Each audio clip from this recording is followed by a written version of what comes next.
Swamiji and Supreme Court of Hinduism also sees you. Those of you attending this, we request all of you not to use any virtual backgrounds, no sort of blurry backgrounds, anything. Use natural background as well. Ensure you're well lit and shown completely in the camera. And all the parliamentarians of Kailasa, all the Rajya Sabha members, all the Chit Sabha members, we request you to please log in, rename yourself as per naming convention based on each parliament you're representing from. So Rajya Sabha members, your Rajya Sabha of which zone and all the Chit Sabha members to be aligned to the Chit Sabha naming convention. And also, no form of photography, videography, or audiography is also allowed. And also, no form of AI transcript also allowed during the darshan and satsang and Supreme Court of Hinduism. In fact, all of this has been provided for all of you directly in the official handles of Kailasa. Let's now get ready to prepare ourselves with a head thick and spine straight line to receive the grace, darshan, satsang of the Supreme Pontiff. Sit straight, close your eyes.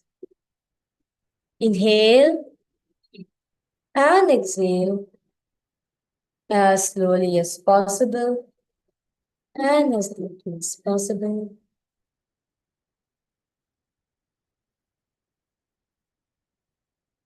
Center yourself into a space of gratitude.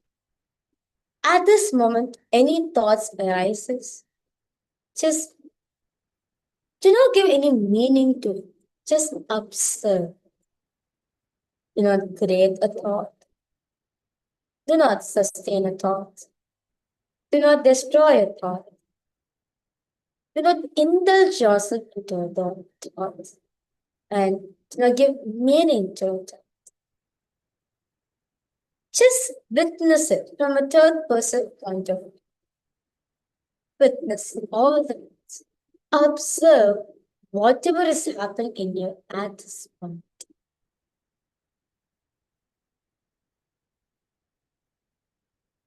Avoid any restlessness at this point of time. With the externally on, internally. Let the inner chatter be completely. Do not indulge yourself in such thoughts. Just observe. Even the inner chatter, just observe. Do not give any meaning, do not give any interpretations to all the inner chatter that's constantly running in. Just observe. Observe the observer. Witness the witnesser. Become aware of the awareness. Be conscious of the consciousness. Witness every single thing that's happening in you at this point of time.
Just whatever is happening in you at this moment.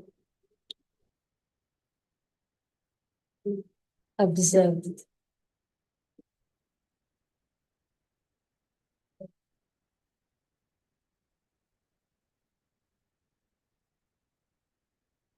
Observe the observer. See who's actually seeing the reality in front of you. Who's that person who's perceiving what the exact is?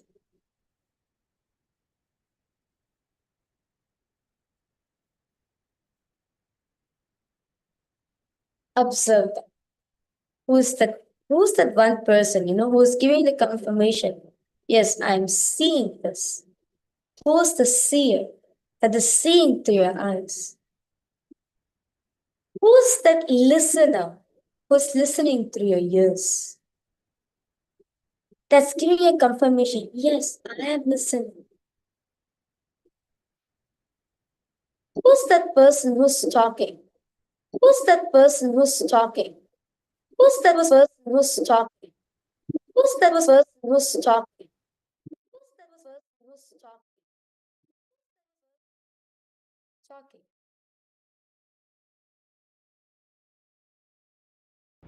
Shri कैलासोन्नत द्वादशान्त Shyamala पीठारूढ Shri Meenakshi सुन्दरेश्वराभिन्न स्वरूप परशिव पुत्ररत्नकुमार गुरुमन्यतुल्यावतार श्री पार्वती स्तन्यपाद लब्ध दिव्यज्ञान विश्रुत सकल दिगमागमसारभूत द्राविड वेद प्रवर्तक श्रीमन् परमशिव करुणा समधिगत मुक्तामय चतुरश्रयान दीयमान छत्र चामर श्री चिन्नकाहलादि समस्त विरतावल्यरन्दित ज्ञान विज्ञान चक्रवर्ती सर्वजन संग सत्योजात निर्वाण दीक्षा व्ययापवर्ग श्रीभूत परमतकल भेद केशरी शैव सिद्धांत स्थापनाचार्य श्री राजाधिराज पाण्ड्य महाराज गुरु श्रवण शाक्यादि महातकार निर्वाण ज्ञानभानु दीक्षानर्हार्ह वचोचेलन पूर्वक ऋषभध्वजस्थापक शैव समय कर्तृ सर्वज्ञ पीठारूढ़ श्री जगद्गुरु श्री ज्ञान संबंध देशिक स्वामी वागीश सुंदर माणिक्य वाचक स्वामिना अवतार भूत श्री ज्ञान संबंध स्वामी पुनरुद्धृत श्यामला पीठ महासंस्थान ज्ञान साम्राज्य शासक सर्वज्ञ पीठारूढ़ तृणवत्युत्तर वशतथम गुरु महासन्निधान महानिर्वाणि पीठस्य अष्टोत्तर सहस्र श्री महामंडलेश्वर अटल पीठस्य अष्टोत्तर सहस्रतम श्री अटल पीठाधीश्वर श्रीमत् परमहंस परिव्राजकाचार्य वर्य सच्चिदानंद प्रणव स्वरूप श्रोत्रिय ब्रह्मनिष्ठ नित्योत्सव नित्य मंगल नित्य कल्याण नित्य रचित नित्यानंद पीठ महासंस्थान महासिंहासन पीठ कर्तृ जगद्गुरु भगवान श्री परमहंस नित्यानंद श्री ज्ञान संबंध देशिक परमाचार्य स्वामी परात् परात् परात्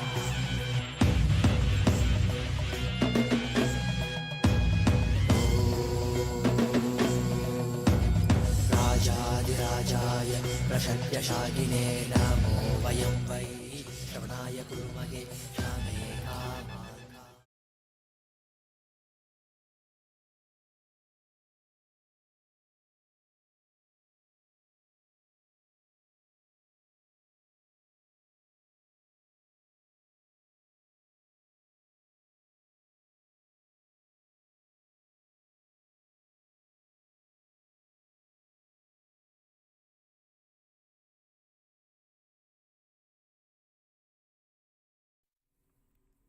Nithyanandam. Today is the second day of the grand festival of the Guru Purnima Brahmotsavam. This festival revives our cosmic roots through the sacred Guru Parampara, inviting us to actively awaken our inner spiritual, conscious sovereignty and become the living embodiment of Kailasa. Before the grand celebrations of Guru Purnima Brahmotsavam begin, the guardian deities of the temple are traditionally worshipped. Their supreme blessings and protection are sought for the absolute success, safety, and the spiritual fruition of all the upcoming sacred celebrations. Today, the entire pantheon of guardian deities of our temple ecosystem are honored and invoked. We are now going to offer our deep worship and gratitude to Pidari Amman, Devi Kali, Bhagavan Kalabhairava, Bhagavan Munishwara, and Devi Karnashini. Kalabhairava is the ferocious manifestation of Paramashiva, the presiding Lord of time. Out of extreme love and compassion, he cleanses our karmas and awakens us to our peak integrity and authenticity, perfectly aligning our inner space for this sacred season. Mother Kali is the goddess of time and transformation. She relentlessly destroys the deep-seated inauthenticities within us, dissolving the ego to awaken Paramashivatva, the true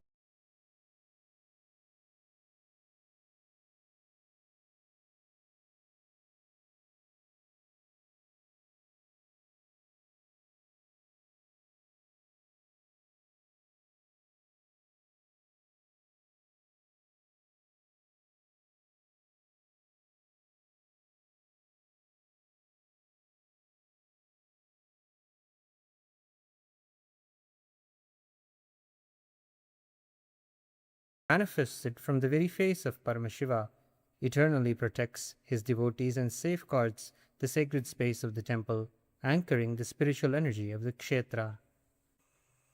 And we offer our puja to Devi Karnashini, the Kula Devata of the Kailasa Paramparagata Surya Vamsha Surangi Samrajyam. We pray to all the guardian deities for the grand, historic success of this festival. Let us now offer our heartfelt gratitude and devotion to Devi Pidari Amman, Devi Kali, Bhagavan Kalabhairava, Bhagavan Munishwara, and Karnashini Devi, and to the Supreme Pontiff of Hinduism, Bhagavan Sri Nithyananda Paramashivam, and all his deities in Kailasa's temples around the world. ॐ कालाभ्राभां कटाक्षैररिकुलभयदां मौलिबद्धेन्दुरेखां शङ्खं चक्रं कृपाणं त्रिशिखमपि करैरुद्वहन्तीं त्रिनेत्रां सिंहस्कन्धाधिरूढां त्रिभुवनमखिलं तेजसा पूरयन्तीं ध्यायेत् दुर्गां जयाख्यां त्रिदश परिवृतां सेवितां सिद्धिकामैः सहस्रदलपङ्कजे सकलशीतरश्मिप्रभं वराभयकराम्बुजं विमलगन्धपुष्पाम्बरं प्रसन्नवदनेक्षणं सकलदेवतारूपिणं स्मरेच्छिरसि हंसकं तदभिमानपूर्वं गुरुम् अथ धूपः ॐ दशाङ्गं गुग्गुलोपेतं सुगन्धं च सुमनोहरम् आघ्रेयः सर्वदेवानां धूपोऽयं प्रतिगृह्यताम् श्रीपीठार्यम्बिकायै नमः श्रीकालभैरवस्वामिने नमः श्रीदक्षिणकालिकायै नमः श्रीमुनीश्वरस्वामिने नमः श्रीसर्वदेवदेवीस्वरूपाय भगवते श्रीनित्यानन्दपरमशिवाय नमः धूपम् आग्रापयामि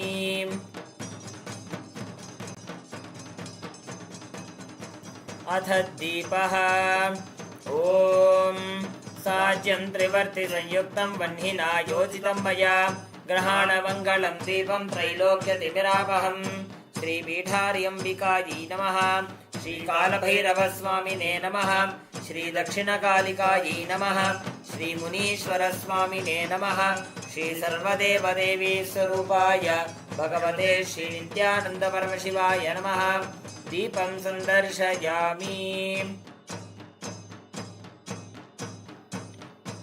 अथ नैवेद्यम् ॐ अमृते अमृतोद्भवे अमृतवर्षिणी अमृतं श्रावय श्रावय स्वाहा श्रीपीठार्यम्बिकायै नमः श्रीकालभैरवस्वामिने नमः श्रीदक्षिणकालिकायै नमः श्री मुनीश्वर स्वामिने नमः श्री सर्वदेवदेवी स्वरूपाय भगवते श्री नित्यानंद परमशिवाय नमः नैवेद्यं निवेदयामि नैवेद्यानन्तरमाचमनीयं समर्पयामि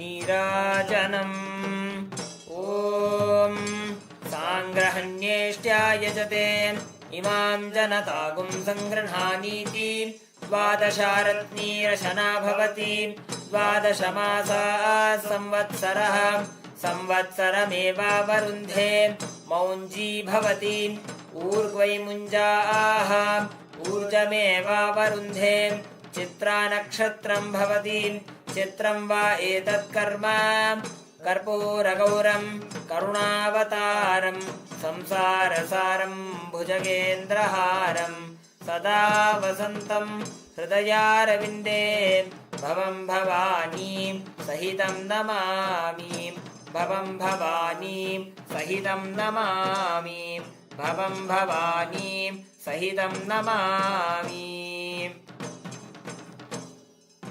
श्री पीठार्यम्बिकायै नमः श्री कालभैरवस्वामिने नमः श्री दक्षिणकालिकायै नमः श्री मुनीश्वरस्वामिने नमः श्री सर्वदेवदेवी स्वरूपाय भगवते श्री नित्यानंद परमशिवाय नमः कर्पूरनीराजनं सन्दर्शयामि रक्षान् धारयामि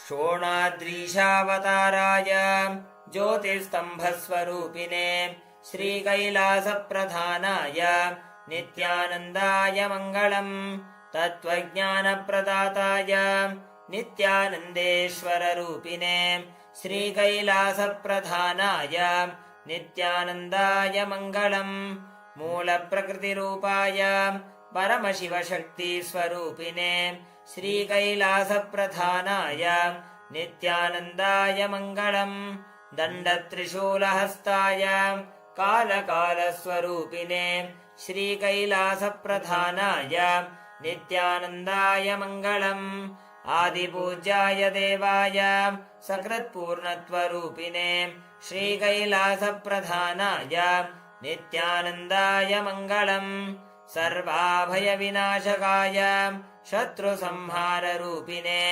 श्रीकैलासप्रधानाय नित्यानन्दाय मङ्गलम् योगभट्टाभिषिक्ताय राजसन्न्यासधारिणे श्रीकैलासप्रधानाय नित्यानन्दाय मङ्गलम् सार्वभौमैकपत्याय राजराजार्चिताय च श्रीकैलासप्रधानाय नित्यानन्दाय मङ्गलम् मङ्गलम् कल्पवृक्षाय मङ्गलम् ज्ञानदायिने परमशिवाय श्रीनित्यानन्देश्वराय मङ्गलम् मङ्गलम् श्रीविद्याम्बायै मङ्गलम् कामदायिन्यै सर्वमङ्गलदात्री नित्यानन्देश्वर्यै मङ्गलम् मङ्गलम् गुरुदेवाय मोक्षमूलाय मङ्गलम् परमावताराय नित्यानन्दाय गुरवे मङ्गलम् हरिः ॐ तत्सत् सर्वं भगवत् Shri Nityananda परमशिवपादुकार्पणमस्तु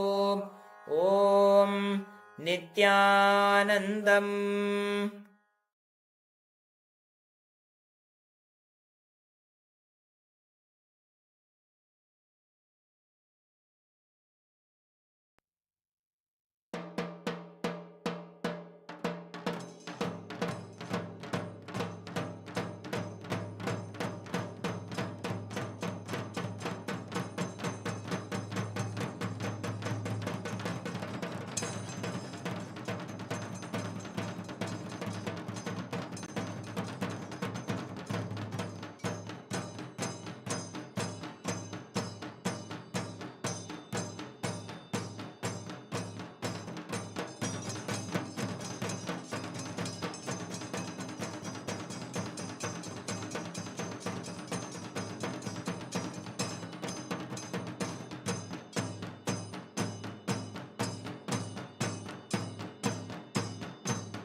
Nithyananda, just before we begin and enter into today's satsang, we wanted to take an opportunity to share with all of you about Kailasa's digital nation and take a few moments to share the satsang with all of our friends and families and invite them to this beautiful time to sit in the presence of Swamiji.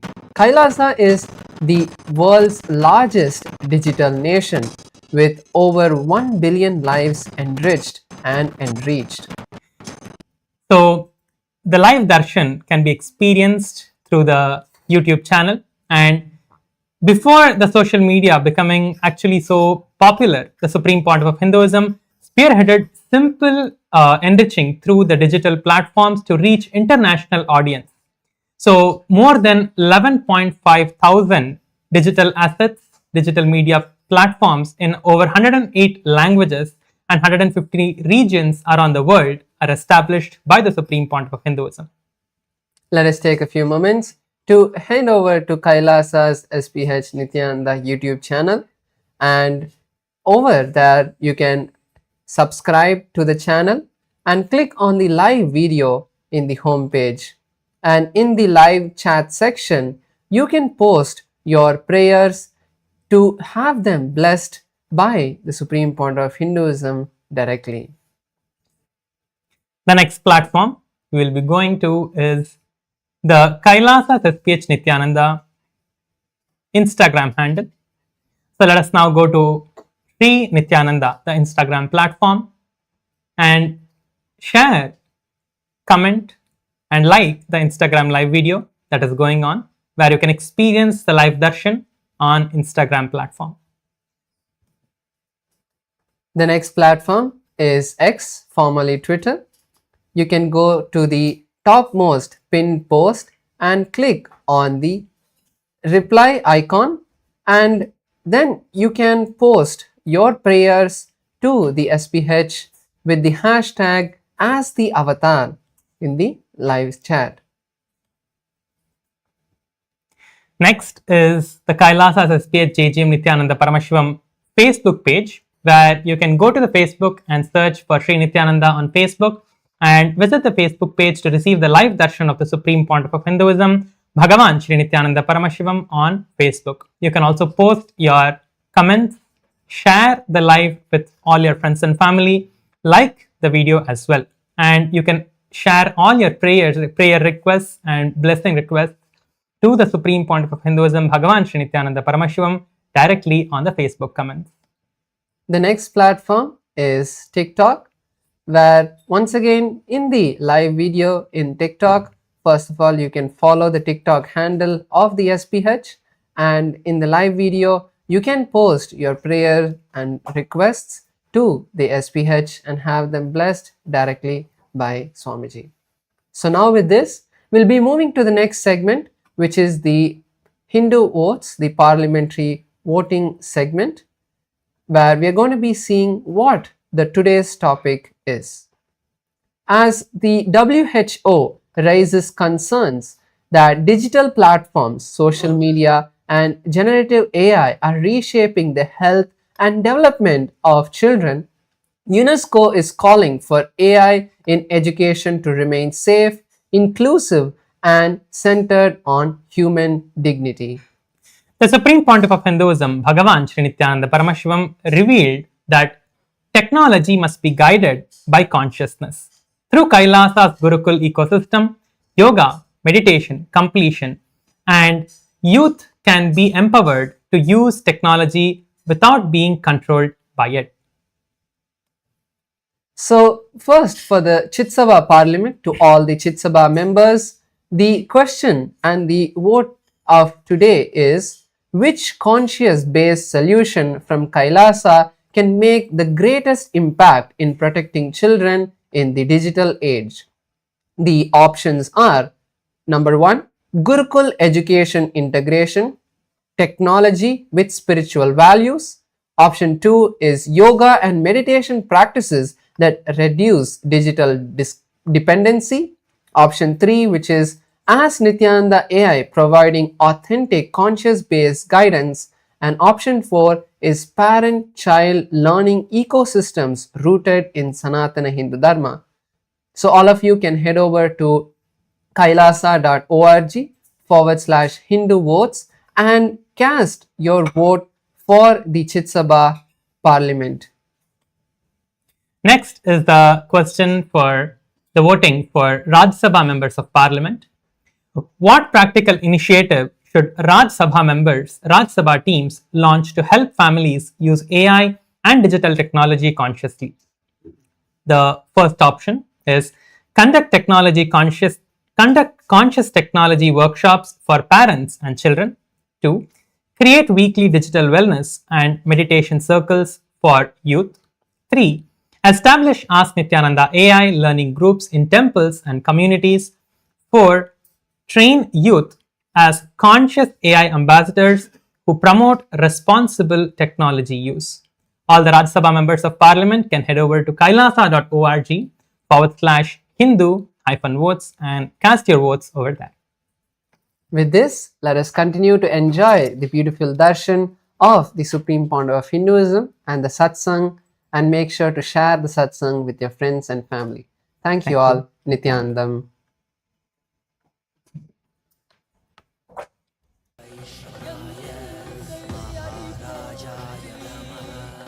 தேசனடி போற்றி சிவன் சேவடி போற்றி நேயத்தே நின்றடி மதனடி போற்றி மாயப்பிறப்பருக்கும் மன்னனடி போற்றி சீரார் பெருந்துரை நம் தேவனடி போற்றி ஆராத இன்பம் அருளும் மலை போற்றி ஈசனே சிந்தை கவல வந்த நேசனே நீ வருவாய் பூவோடு கனிகளை கொண்டு உன்னை பூஜித்தோ அருள் தருவாய் கலி என்னும் கடலினில் மூழ்கிட்டேயும் இனி கரம் தந்து காத்திட்டு கருணை பொய்கையில் அலர்ந்திட்ட அலவத்மம் போல உன் திருவடியில் வாழ்ந்திட நிற்கிறேன் வாராய் அருணாச்சலனே நீ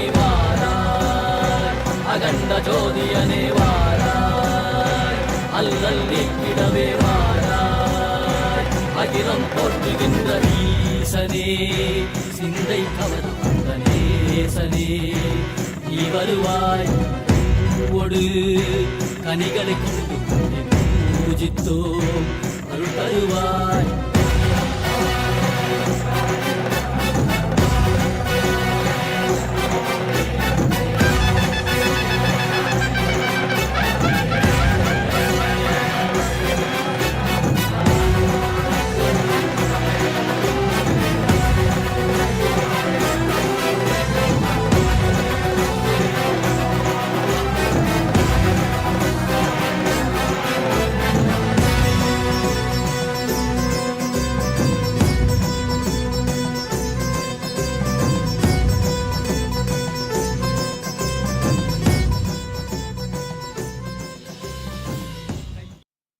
As the ultimate manifestation of Paramashivam, Tripurantakamuti,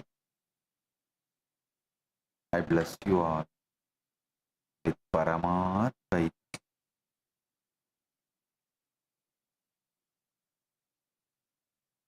All the Paramashiva Sena program participants from Tiruvannamalai and Guinea-Bissau, Chit Sabha member, Rajya Sabha member, KAILASA Vasi, and all the e-citizens, viewers, visitors who are joining with us through the internet and internet.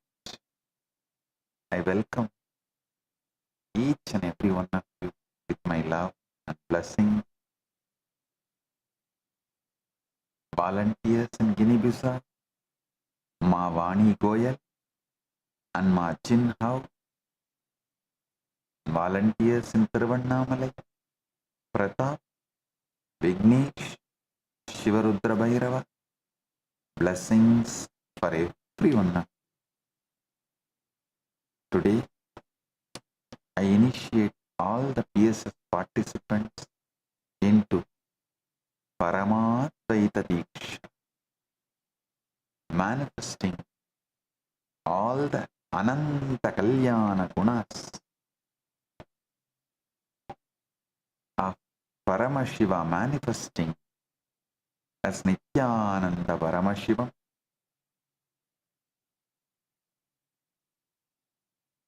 and becoming Swamiji.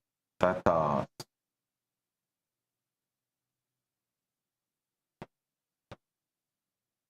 Paramashiva's direct message from KAILASA. The mind that counts is not who you are. Listen.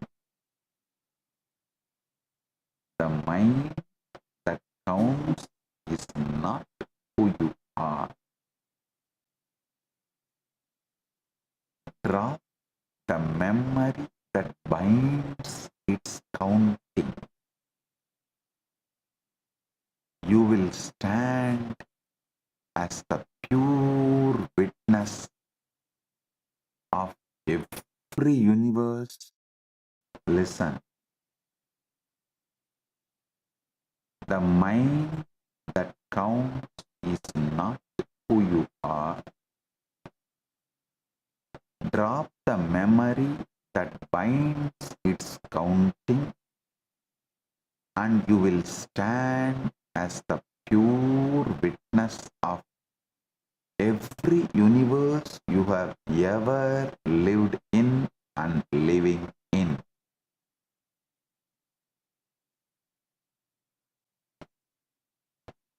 Your mind is nothing but a counting mechanism operating in length, breadth, and depth, stabilized by memory into the experience of time, and the instant you step out of that memory stabilizer,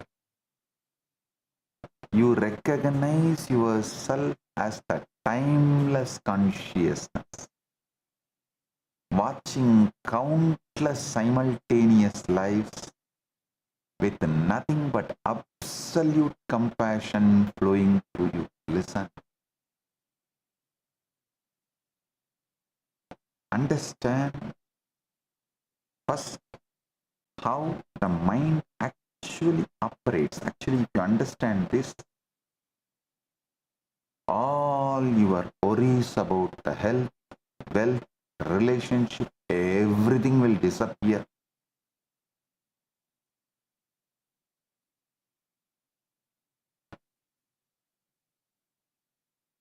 Real achievement is being pure consciousness, and from that ultimate real achievement, you start dreaming the way you want as the Leela.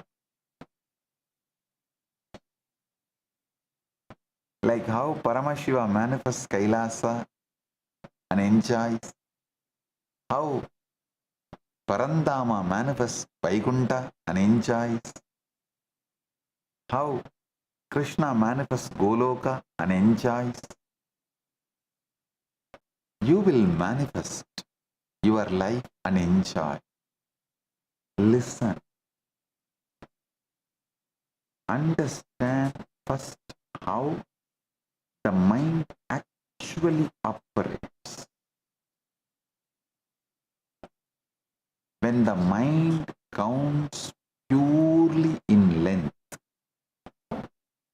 one thing after another, one number after another, that counting is what we call mathematics. It's a mind moving in single straight line. When the mind begins counting with both length and breadth together, where outside you, time is the shape your own mind makes when it counts in 3 dimensions at once. All possible future you can have has already happened. All the past you already had is going to come as your future.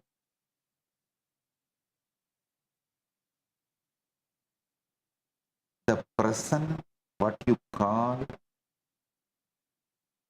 does not exist other than your mind counting from length, breadth, depth. Listen, this is exactly why the mind, however brilliant, however refined, can never go beyond time, because the mind is not merely trapped inside time. The mind's very structure of counting is time. A ruler cannot measure its own length, and the counting mind cannot count its own way of counting. All 3 of these functions, length, breadth, and depth, are held together by one single stabilizer, and that stabilizer is called memory.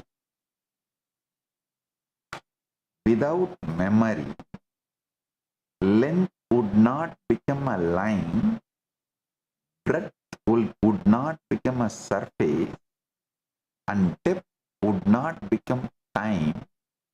There would only be a single disconnected, timeless instant.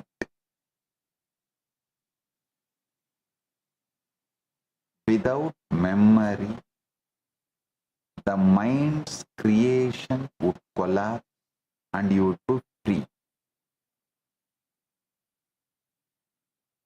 Without memory, the mind's creations would collapse and you would be free. Memory creates the illusion of condition. You remember you are the same person who woke up this morning, so you believe in a continuous self. Memory makes you believe you have a name, a history, a reputation, a fixed identity. But the self is not solid. The self is just memory. The self you are experiencing is not solid. The self you are experiencing is a memory. Memory is not reality. Memory is the mind's way of recycling the past and calling it the present. Here is the precise mechanism of manifestation. Listen. When you consciously hold a memory and operate through it, sustaining an intention across length, breadth, and depth, you begin to manifest that reality. This is not superstition. This is precise cosmic engineering. This is what Paramashiva manifesting through this being.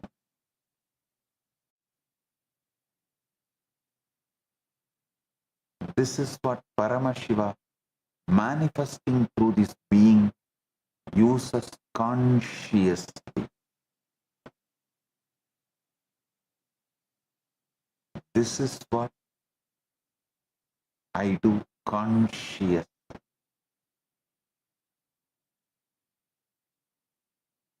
But understand the deeper secret. I do not carry the cluster of memories, the clustered accumulation of memory.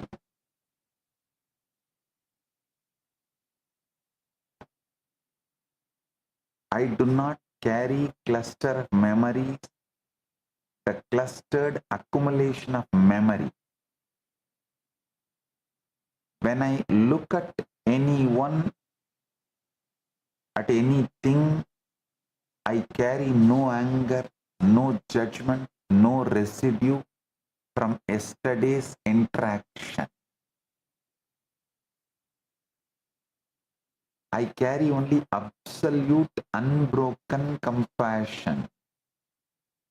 I should say I carry only absolute unbroken consciousness. Somebody who gets trained by me feels it is ferocious.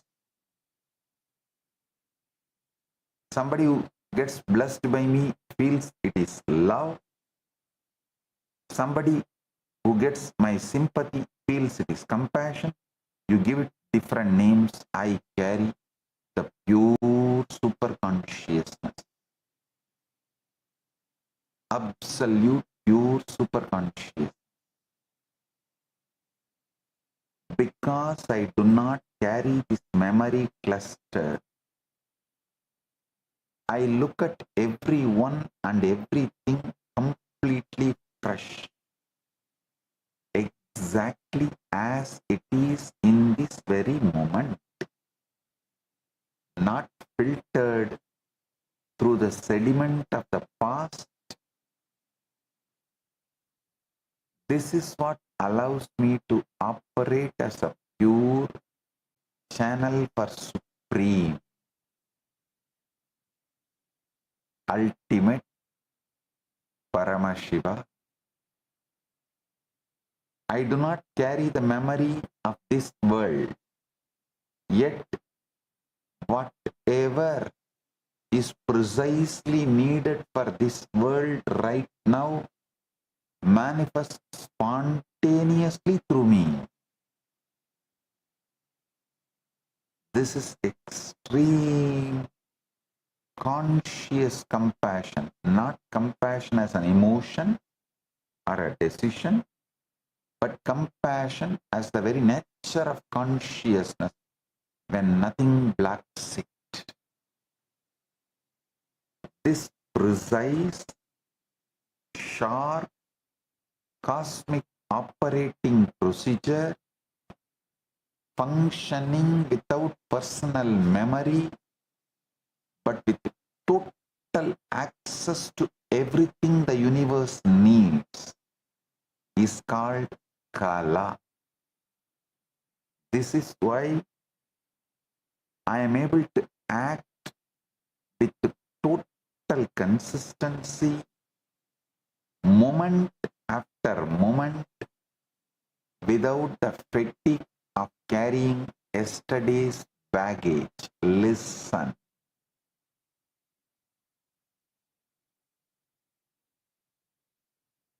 If you do not carry the load of memory, you will not be afraid of getting bored. What is getting bored? It's nothing but you don't have anything to do, so your mind shifts to the default mode where the internal memories rise and fall as they want, because you cannot handle the default mode and the memories triggered in your default mode. You are afraid of getting bored.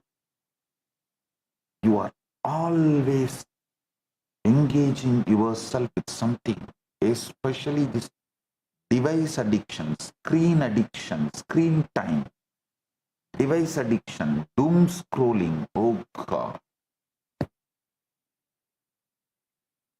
Blessed are those who don't do anything, sit in their default mode and don't get bored. Patanjali says, Anubhuta Vishaya Sampramoksha Smritihi. Memory is the non-loss, the non-departure of an object that has already been experienced.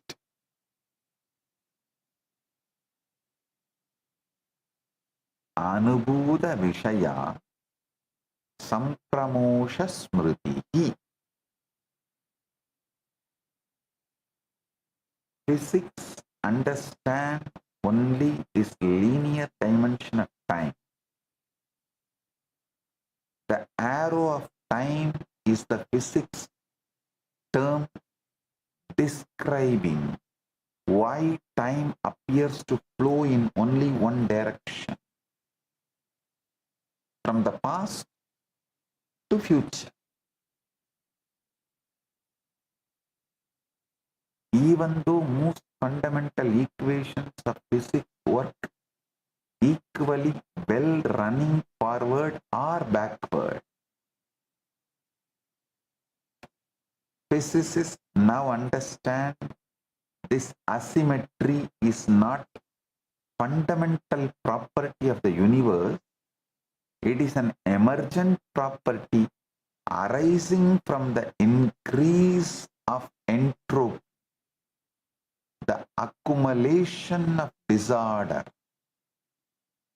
in systems that retain a record of their past states. In plain terms, the arrow of time exists in systems that remember. Memory is what creates the felt direction of time. This is exactly what Paramashiva is revealing. Time, as you experience it, is the mind's three-dimensional counting sustained entirely by memory. I'll tell you one more secret. If you try to be in Paramashiva state forever, you will never. Because you will just have one thought and then your mind will say, oh, already I slipped. So even when you decide I will be in Paramashiva state forever, your mind will say, no, no, you tried many times and you failed. That memory is enough to just collapse your confidence and eat you with the self-doubt. Listen, how many of you understand?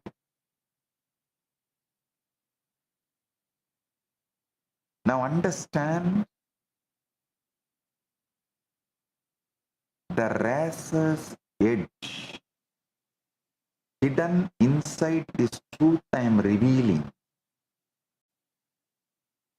When an incarnation carries no memory clusters and offers only pure, unconditional love, compassion, those close to that incarnation can begin taking the compassion for granted. This is exactly what happened with the Yadavas around Krishna and Balarama and Subhadra. All of you should know, Krishna is incarnation of Parandama. Balarama is incarnation of Adisesha. Subhadra is incarnation of Yoga Maya. Yoga Shakti of Parandama. Because Yadavas around this tree were always protected, always forgiven, always looked upon fresh without judgment. The Yadavas developed a solidified inner pattern. Whatever we do anyway, Krishna and Balarama will protect us. This attitude hardened over time into deep arrogance. That arrogance found its most destructive expression in Shamba. The Shamba, the Krishna's own son, who dared to play mocking games directly with Durvasa, Rishi Durvasa himself. Understand who Durvasa is? He is the direct manifestation of Rudra Amsha of Paramashiva. Ordinary beings would flee at the mere sight of him, or even hearing his name that he is coming to certain area. They will run away, knowing the intensity of his tapas and ferociousness. But Shamba, intoxicated by the arrogance and taking divine compassion for granted, mocked Durvasa directly. Maharishi Durvasa directly, and invited the catastrophic consequences upon the entire Yadava clan. A parallel pattern unfolded with Daksha.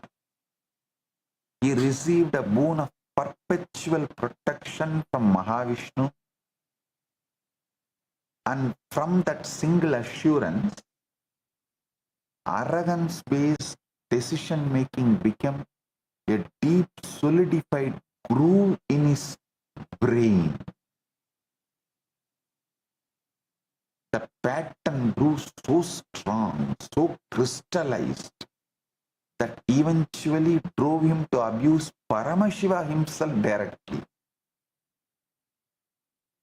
His very mind had become nothing but arrogance. The pattern had become the person.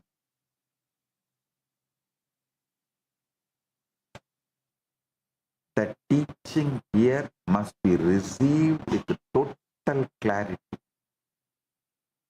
The compassion of an incarnation is never permission to remain unconscious. It is an invitation to become more conscious, more responsible, precisely because there is no memory-based judgment holding you accountable from the outside. The accountability has to come from within you. When compassion is exploited rather than received with gratitude, it does not harm the one giving compassion.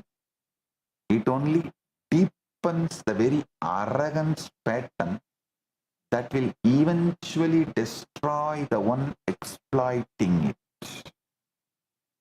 Listen,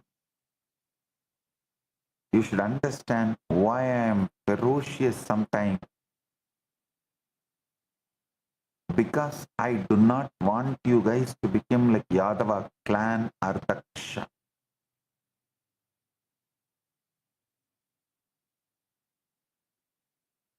Now, we come to one of the most important truths in this entire satsang.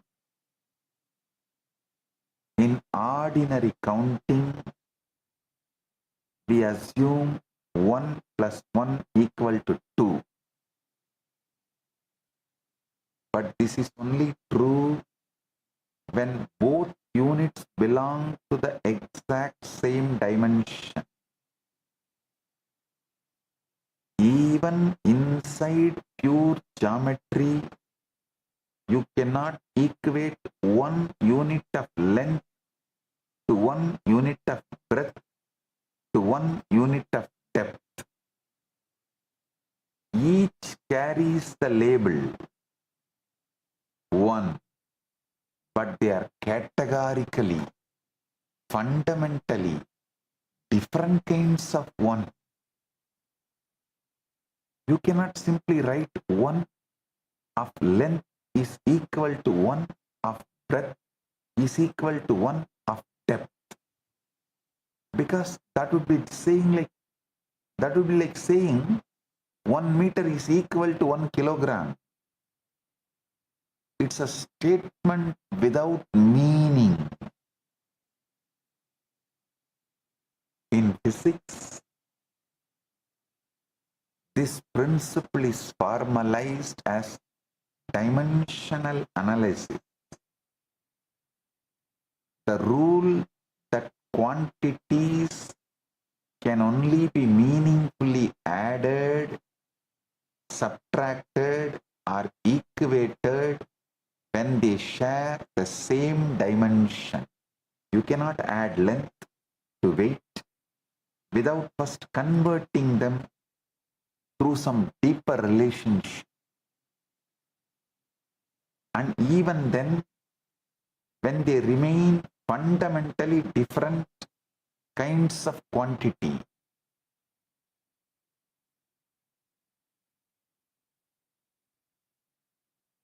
understand this, I'm repeating. You cannot add length to weight without first converting them through some deeper relationship. And even then, they remain fundamentally different kinds of quantity. This is exactly the trap human consciousness falls into. We keep trying to equate our consciousness, which is infinite and multidimensional, to time spent or to outer success achieved, both of which are single dimensional measurements.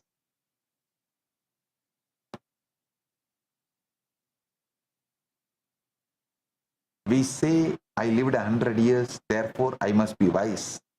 Or I achieved this much, therefore I must be fulfilled. But consciousness and time are not in the same dimension. They cannot be equated any more than length can be equated to breadth. Consider this. How can 100 years of consistent, vivid dream be equated to 100 years of waking life? Even within your own experience, dream time and waking time do not share the same rate, the same texture, the same reality. Understand, these are not merely multiple births happening one after another in sequence. They are multiple universes in which your multiple births are happening simultaneously and spontaneously right now in this very instant. The ultimate realization is collapsing all these simultaneous universes into one, and recognizing that this one is the very consciousness observing all of them happening at once, simultaneously, spontaneously. The one who has realized this is ultimate being. I am repeating, listen. Listen once more. The ultimate realization is collapsing all these simultaneous universes into one and recognizing that this one is the very consciousness observing all of them happening at once, simultaneously, spontaneously. The one who has realized this is the ultimate being. A small story. Narada once asked Lord Vishnu to show him the true power of Maya. Vishnu simply smiled and asked Narada to fetch him a cup of water from nearby village. Narada walked to the village, went to a well to fetch water. He saw a beautiful woman who came to fetch water. He forgot his mission entirely. He fell in love, married her, had children, worked, aged, and lived a full lifetime. Years later, a devastating flood swept through the village, and as Narada wept, clutching for his drowning family, suddenly he heard a familiar voice call out, "Narada, where is my cup of water? I have been waiting." He opened his eyes to find himself standing ankle deep in a small stream with Vishnu smiling on the bank.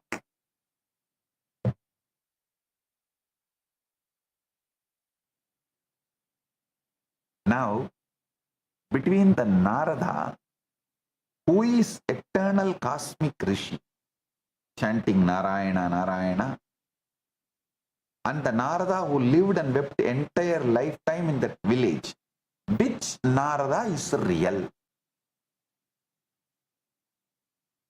Is Narada who chants Narayana, Narayana all the time, met the Parandama and who Parandama asked to get water, or the Narada who lived a full time in the village with wife and kids?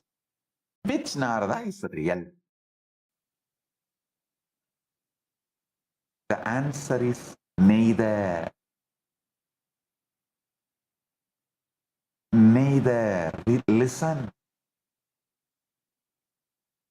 Beyond both of these roles, the one who is observing both births and both deaths, both entire lifetimes happening simultaneously, that witnessing consciousness alone is the real Narada. And that same witness is what you are right now. Beneath every role you think you are playing, as Krishna declares in Bhagavad Gita, 2nd verse 20, Krishna declares in Bhagavad Gita, Najayate mriyate va kadachinnayam bhutva bhavita va na bhuyaha ajo nityaha shasvadoyam purano na hanyate hanyamane sarire. The self is never born, nor does it ever die. Having once existed, it never ceases to be. It is unborn, eternal, ever existing, and primal, and it is not slain when the body is slain. Even now, in this very satsang, I am the one who is speaking and I am the one who is listening. Because I know that I am both the speaker and the listener, the subject and the object, the doer and the experiencer. I am resting in my ultimate nature. But because you think you are only the one who is listening, separate from who is speaking, you remain caught in delusion. This is the only difference between you and me. Listen carefully to this precise statement. Mathematics cannot measure time because mathematics is the language of length alone. Whole time carries, while time carries the felt quality of breath, the width of experience, not just its sequence. This is why no amount of clock counting can capture what an hour of ecstasy feels like versus an hour of boredom. Mathematically, both are 1 hour. Experientially, they are two entirely different universes.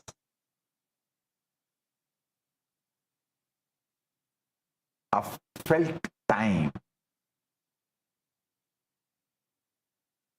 The recognition that dissolves this delusion is simple to state and profound to live. You are not confined to the role of the listener. You are the very same consciousness playing the part of speaker also. The listener and the silent space in which both speaking and listening occur.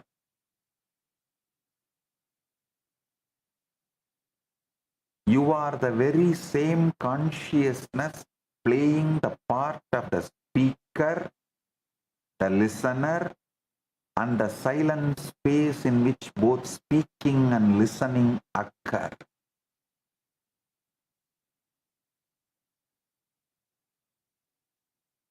Collapsing all these into one. And that one is observing all these happening simultaneously, spontaneously. The one who has realized this is the ultimate reality.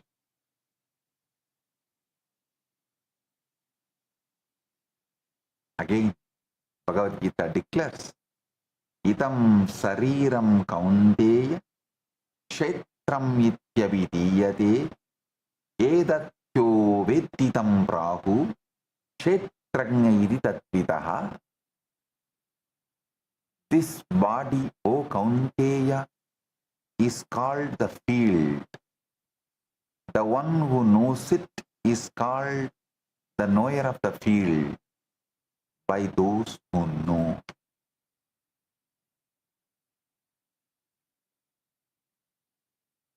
Itam sariram kaunteya kshetram ityavidiyate edatyo vettidam prahu kshetranya iti tatvitaha. This body, O Kaunteya, is called the field. The one who knows it is called the knower of the field.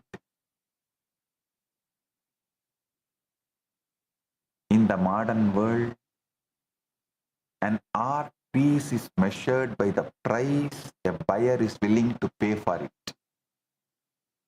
This measurement is deeply flawed. The real value of art is its capacity to make the person flow The artist, how much he has flown, and the person who is seeing the art, how much he is made to flow. Actually, both are one and the same. If the art is done by the artist who has flown into it, it is alive with that frequency and makes anyone flow into that who sees it, who observes it, who enjoys it, who connects with it. Flow means the mind stops, it's dry. Linear counting, mathematics. Flow means the mind stops its dry linear counting, mathematics, and begins moving across breath, expanding, melting, opening. Only when consciousness is flowing in breath is something truly art, regardless of what it's sold for.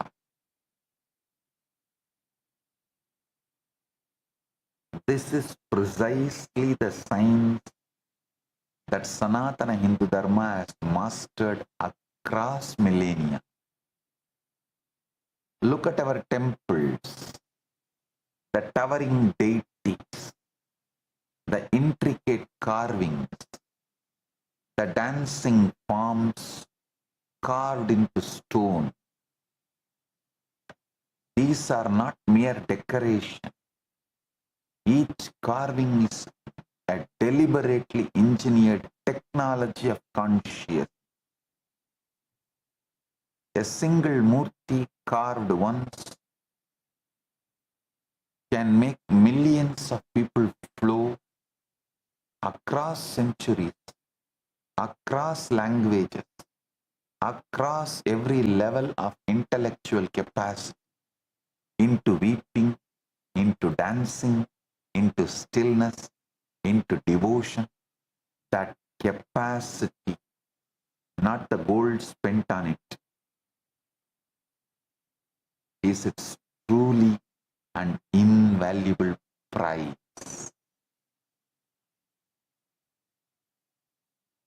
Quantum coherence is the state in which quantum system maintain its wave-like nature,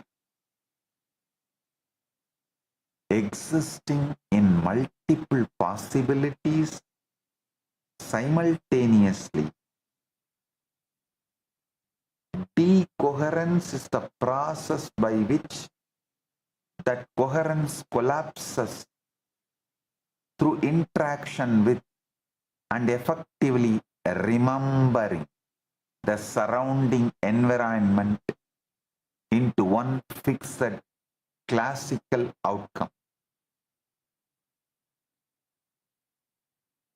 In exactly the same way, when your mind is loaded with memory clusters, it decoheres into a single, fixed, limited story about who you are. When you stand before true sacred art or true devotion, memory momentarily loosens and you briefly return to coherence, to flow, to the many possibility, openness that is your natural state.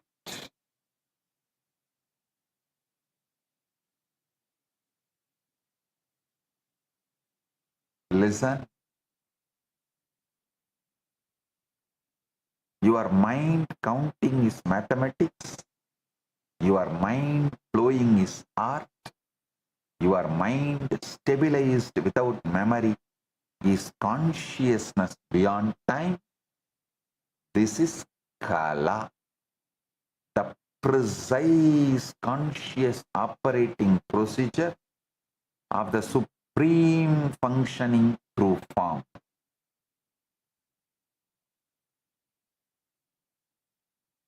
Stop equating your consciousness with years lived, achievements gathered, or outer success measured. You are not 1 plus 1 equal to 2. You are the infinite witness of length, breadth, and depth, and time together. You are the infinite witness of length, breadth, depth, and time together. Remember, Narada, neither the rishi nor the householder was the real Narada. The real Narada is the one watching both simultaneously, spontaneously. Remember the Yadavas and Daksha. Never take compassion of the divine as a license for arrogance. Take it as an invitation to responsibility and enlightenment. A small story. Mullah Nasruddin once borrowed a large cooking pot from his neighbor. A few days later, he returned it along with a small pot tucked inside it. The neighbor asked, "What is this?" Mullah said, "While it was with me, your pot gave birth to a little one. This small pot is yours too." Delighted, the neighbor happily accepted both pots. A month later, Mullah borrowed the same large pot again. But this time, he never returned it. Entitlement and that pattern became their prison. But for those who come to the avatar, an incarnation not with entitlement but with surrender, not with arrogance but with humility, not with the minds counting but with the hearts opening. For them, the avatar's compassion is not just a shield that can be pierced, but a field of consciousness that transforming everything it touches. This is the true meaning of refuge.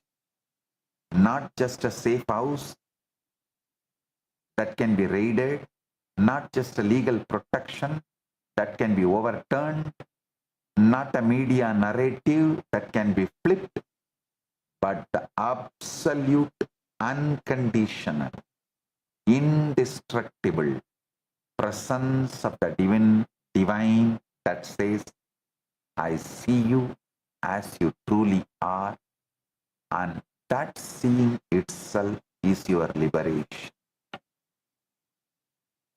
See, because I am established in this infinite consciousness only, all these anti-Hindu terrorists and Dravish gangs attack. All these anti-Hindu terrorists and Dravish gangs attacks cannot shake me, cannot even touch me. Show me a single case where a man is arrested for a rape, held for 50 days, more than 50 days, and then the same authorities, the police, quietly admit in the court, no act, no evidence, no victim is found against the person who is arrested, and call it justice, sir? Show me a single case where the victim cannot be named, cannot be produced, and cannot be verified, Yet the accused is still denied bail on the strength of a story with no storyteller, with no real character in that story. Show me a single case where the complainant vanishes from the narrative entirely, but the accusation somehow survives them. Show me a single case where the state admits in writing in the court that no crime scene exists and still asks the accused to prove a negative. Still asks the accused to prove negative. Show me a single case where innocent until proven guilty quietly becomes guilty until proven the innocence. Actually, I should say the other way. Show me a single case where innocent until proven guilty quietly becomes guilty until the news cycle moves on.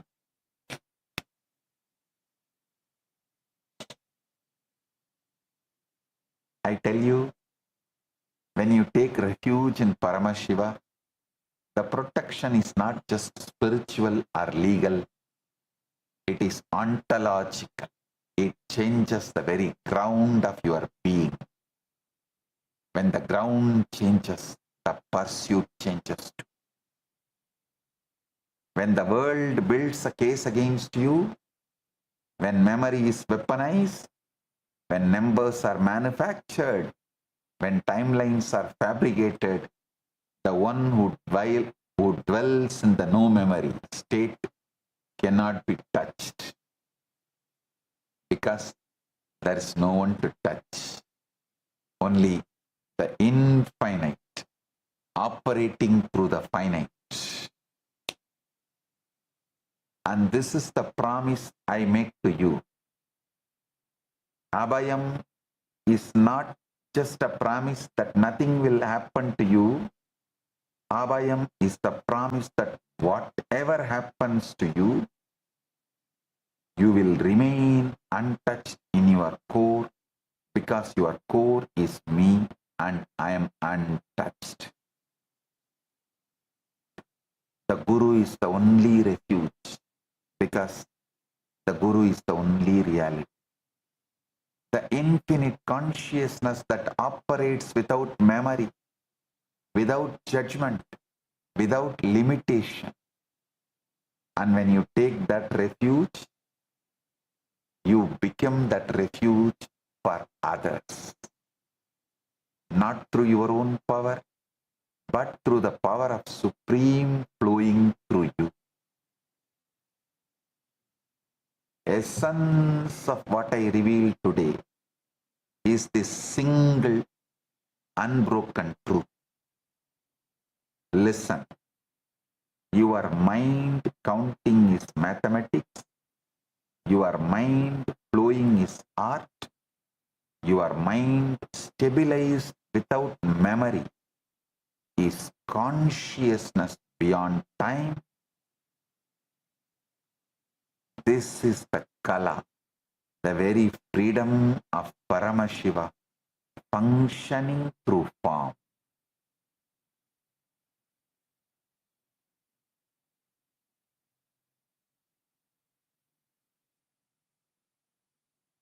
Collapsing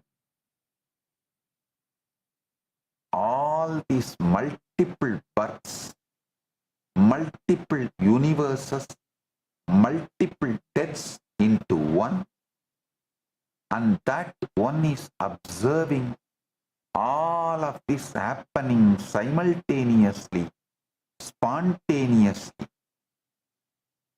The one who has realized this is ultimate.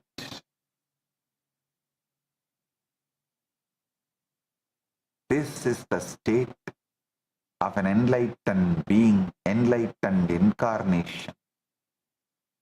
There is no memory pattern, only the supreme functioning through a pure channel.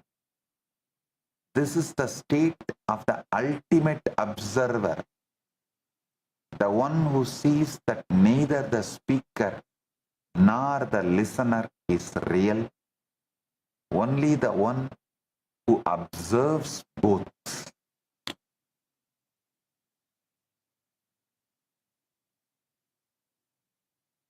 This is the state of true art. The ability to make millions of people flow into the dimension of breath beyond limitations of the calculating mind. This is the state of the temple where a single piece of carving on stone can transport countless souls into the experience of the divine. Let this truth stop being a concept you understood and become the very way you breathe, you breathe, relate, and exist, so that every moment becomes Shaktini Pada and Shakti Pada, oneness, and every breath becomes an initiation into moksha, oneness, enlightenment, here and now.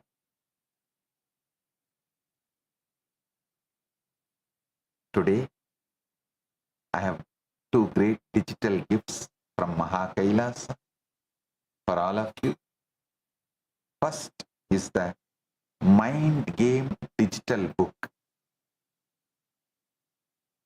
Second is the Paramashiva Yantra. Receive it and enjoy it.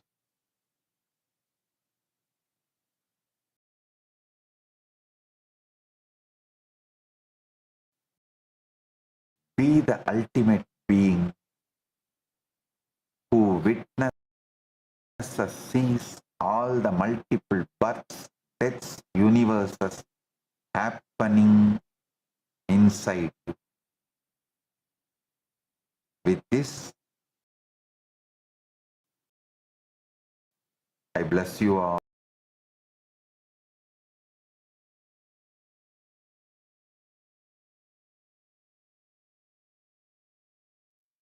Volunteers in Guinea-Bissau, Mata Tata Shakti, volunteers in Tiruvannamalai, Vignesh, Shivarudra Bhairava, and Pratap, and all the Sabha members, Rajya Sabha members. I bless each and every one of you.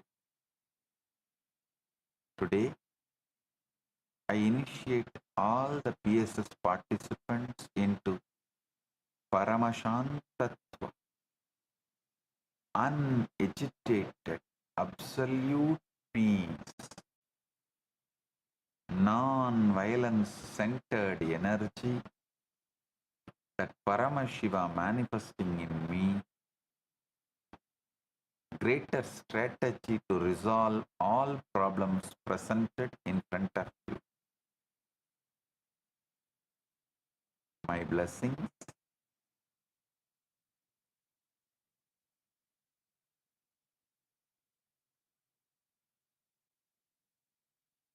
Paramashiva's direct message from KAILASA. Listen. 1 plus 1 is not 2. 1 plus 1 equal to 2 is the lie your mind tells, so that it can forget the infinite. In consciousness, 1 plus 1 is equal to 1 plus 1. That's all. No 2.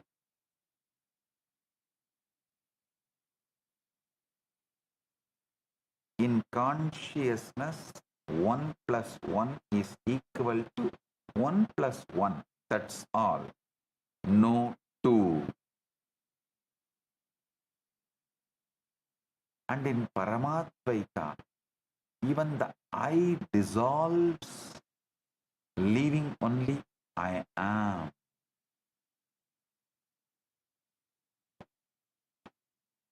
You see, 1 plus 1 equal to 2 is not a truth of consciousness.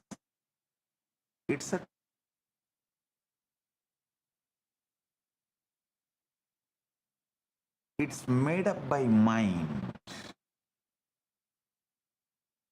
And mind is a very clever trickster. It takes the infinite, chops it into pieces, counts the pieces and declares, I understand reality. Let me give you a simple analogy. You have one rose. You bring another rose. Now your mind triumphantly declares 2 roses. But look closely. Is there really a 2? Where is this 2? Where is this 2? Can you touch it? Can you smell it? Can you put it in a vase? No. What you have is 1 rose and 1 rose. 2 distinct entities that refuse to merge into something made up by your mind as two-ness. Listen, just if you understand this one truth, you will get the prasada of this whole Guru Purnima. This Guru Purnima, I am focusing on quantum enlightenment, making you understand simultaneously, spontaneously, synergetically, Paramashiva is in Mahakailasa and manifesting as this being and manifesting as you. He is breathing in you. Just allow him to spread in your whole nervous system. Just say, whoever is breathing inside me, whoever is managing all the fundamental activities like blood flow, heartbeat, breathing, let him pervade and take over this whole nervous system. Just leave it to him. Let him pervade and take over this whole nervous system you are carrying. You will see right now Paramashiva is quantum manifesting in Mahakailasa and as this being and as you. This Guru Purnima Prasada, this experience is this Guru Purnima Prasada you can receive right now if you understand that 2 exists only in your mind. It's a ghost, a phantom, a convenient fiction that your mind created because it cannot handle the terror of the infinite.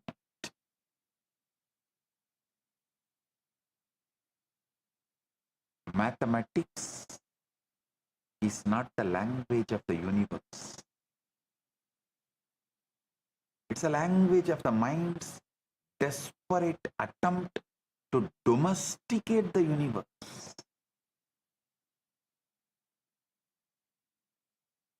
Anything you want to domesticate, you first castrate, remove the life producing possibility, whether it's a pet dog or the bull reduced to bullock, anything you domesticate, you castrate. So the mind castrates the universe using math.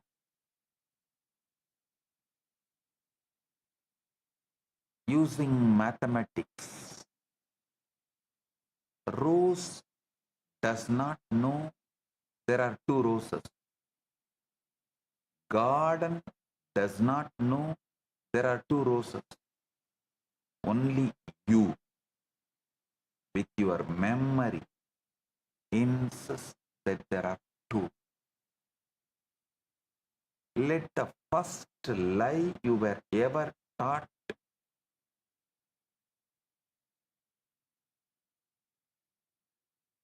first by the school teacher with a piece of chalk who taught you 1 plus 1 equal to 2 should disappear. Let the first lie you were ever taught 1 plus 1 equal to 2 by the school teacher disappear. It should disappear. No. 1 and 1 do not make 2 in reality. In reality, they remain 1 and 1. 2 simultaneous instances of the same infinite expressing. The mind says 2 because it cannot hold infinity without passing a number label on it. If mind can see 1 rose and 1 rose and 1 rose, all quantum manifestation.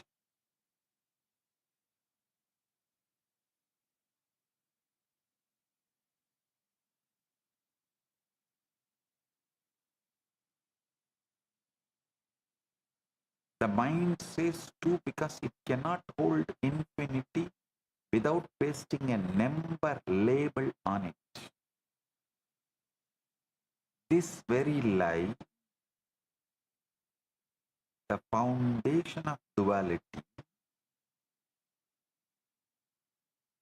all separate, all war, all divorce, all revenge starts happening. This very lie is the foundation of all duality, all separate, all war, all divorce, all revenge. Take a couple, they live together for 100 years. They eat together, sleep together, dream together. The one has an affair. Suddenly, the mind had been merging them into we split. We splits them into 1 and 1. Listen. The mind had been merging them into we, splits them into 1 and 1. And from that 1 and 1 comes 2. 2 screaming liars, 2 bank accounts, 2 families of resentment. The liars never separated the couple. The first lie of mathematics did. I am going to take apart this lie not with a calculator, but with a chisel of consciousness.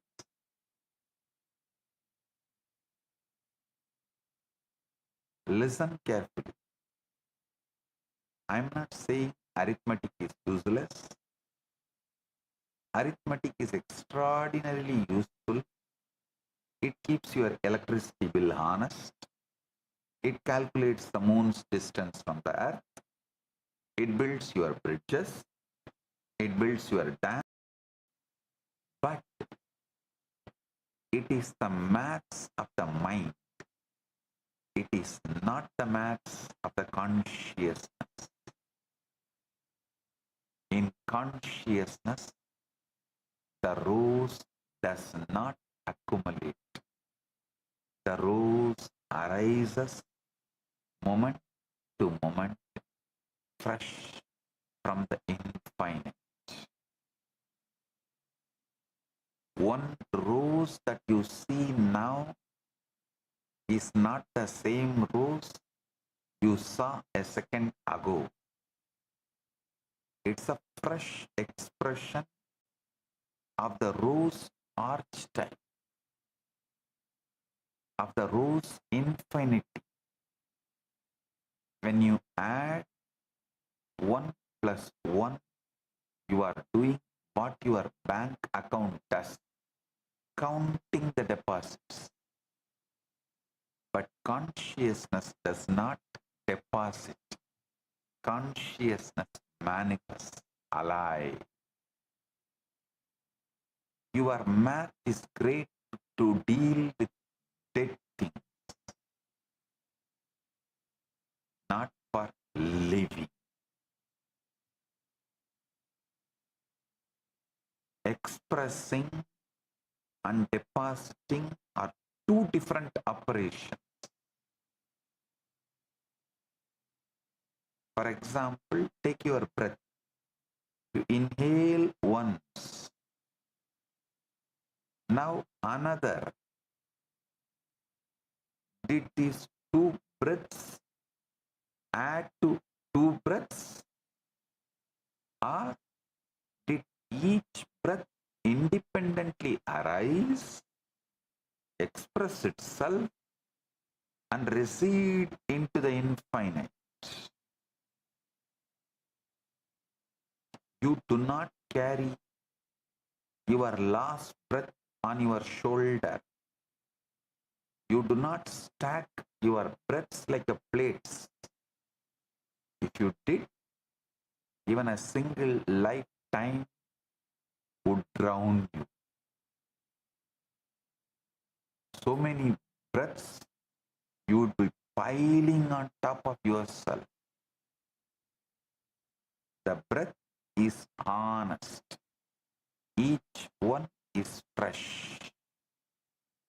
Each one is one, and there is no and one. The very grammar of breath is singular. And tell me honestly, at this present moment, do you feel like two breaths? Or do you feel the breath moving, fluid, unbundleable? This is the first taste of Paramadvaita, supreme non-duality. In supreme non-duality, things do not become two by addition. They simply express themselves one and another inside the one listen.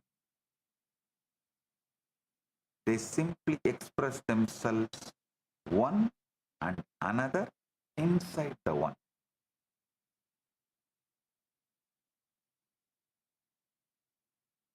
There is a beautiful happening described in Dattatreya's life. Dattatreya revealed the Avaduta Gita.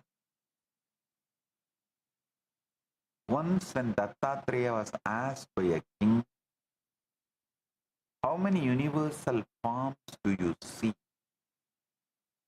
He replied, I see one, always one. If at all a second arises, I laugh. because the second is forgetfulness, not reality.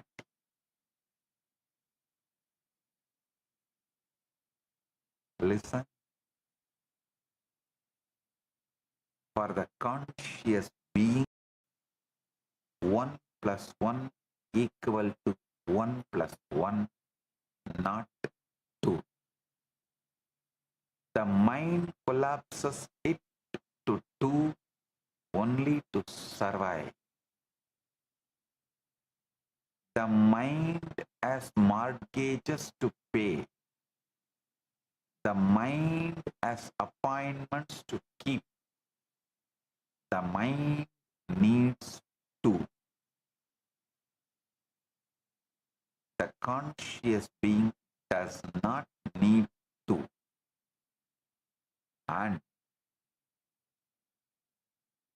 a conscious being can exist with mind also, but mind will be limited to the play of internal, intra-organ. It can play as one of the organs, that's all. Listen. As long as mind plays just its role, like your heart, lungs, kidney, intestine, memory, as long as your mind also plays its role, it's a great, amazing servant. But mind tries to teach you what is reality, what is right, what is wrong, what is good, what is bad, what is happiness, what is sadness. That is where the problem is.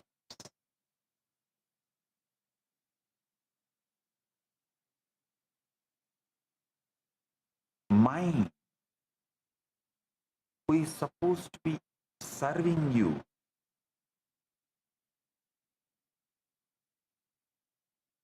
mind is supposed to keep the appointments you have and organize your life, but it drags the consciousness into the chaos of its calculation. It is like a door security watchman, the security guard in the door, trying to drag the king and put him in his shoes as a security guard and not letting him do his job as king. So an ordinary security guard making the king as his assistant is what is happening right now in every one of you.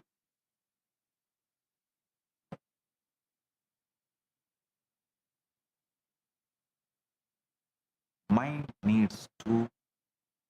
Conscious being does not need 2. This is the entire reason the world treats Paramashiva as shocking. Because Paramashiva does not collapse the one into many. Paramashiva sees only the one.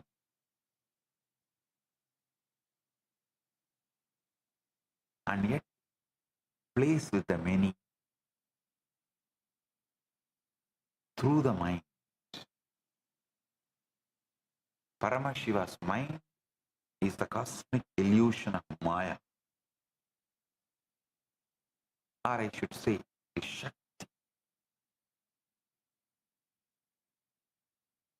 Maya is understood in a negative way. So I should use the word cosmic Shakti.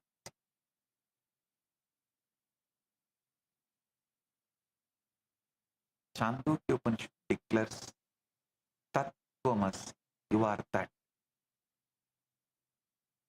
You, ordinary mortal, you are not different from that. The infinite Brahman.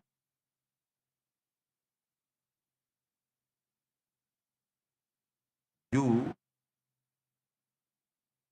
the you who feels that you are ordinary mortal, is not different from that very substance of that infinite Brahman. Only problem is your feeling is a lie. Means you are feeling you are an ordinary mortal is a lie. How is this related to 1 plus 1 equal to 2 being a lie? Listen. If you are already that, then the I which the mind calls you is not countable, standalone thing. It is the that expressing through your frame. So when I meets I, the meeting is not of two, it is the meeting of that, and they collapse back into one. Tattvamasi is the Upanishadic enforcement that 1 plus 1 is not equal to 2. When two people fall in love at first sight, the love they experience is not 1 plus 1. It's a shock of that recognition that the maths visibly breaks before them. That is why the meeting feels like electric, because the calculator suddenly has gone silent.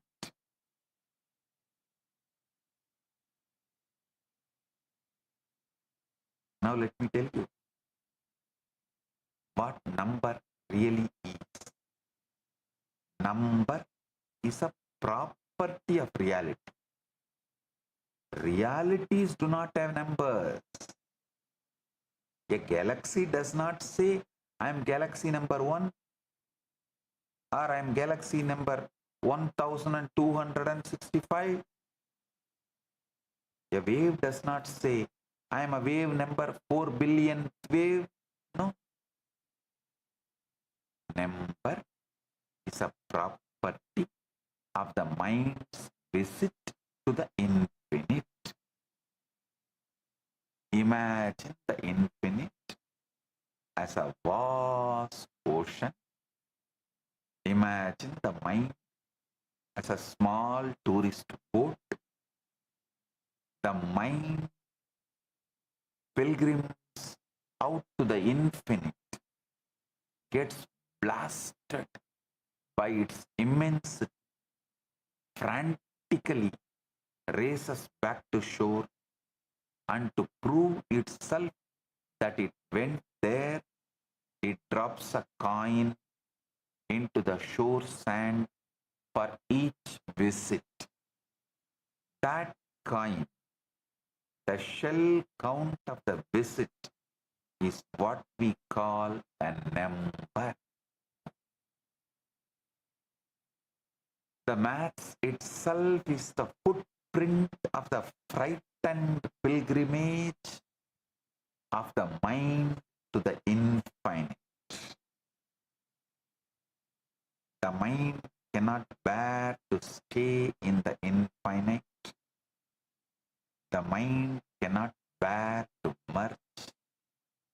To merge is, in a sense, to die. Mind is afraid of death, so it returns.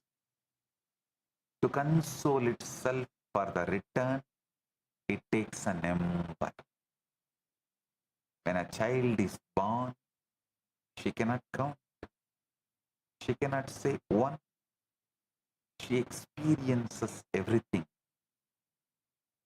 The mother's face, the ceiling fan, the falling dust, the faraway bell, all as one undifferentiated event.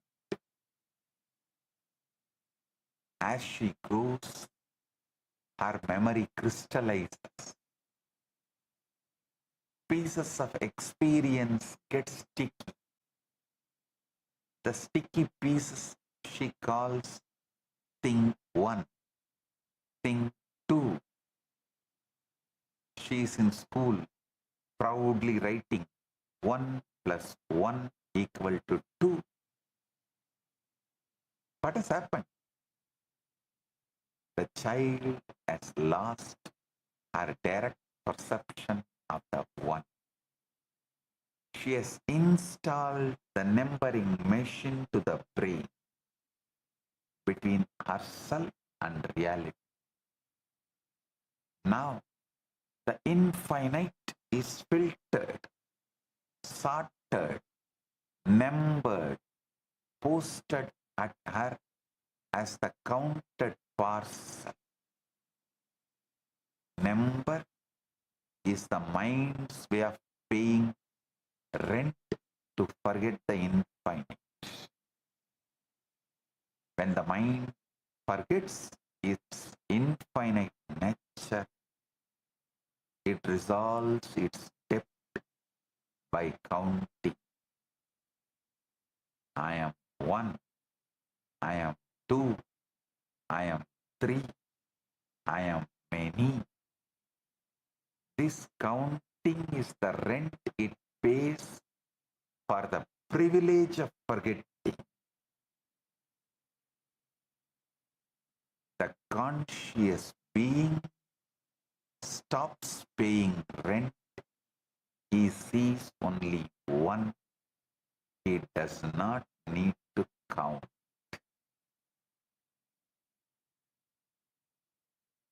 I have a lot more to share.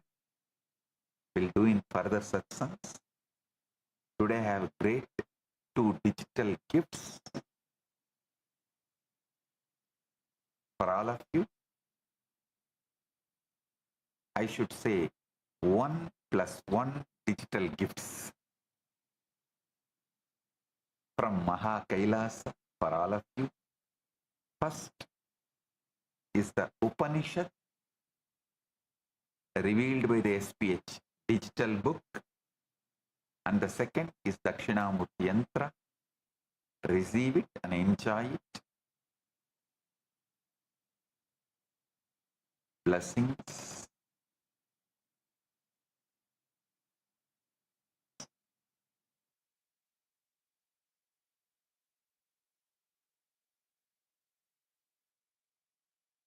Blessings. Be blissful.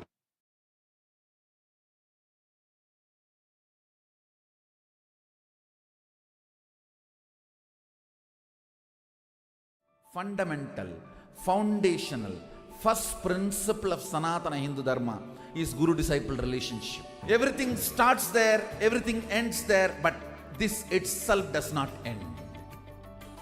Guru Purnima Day is such an auspicious day.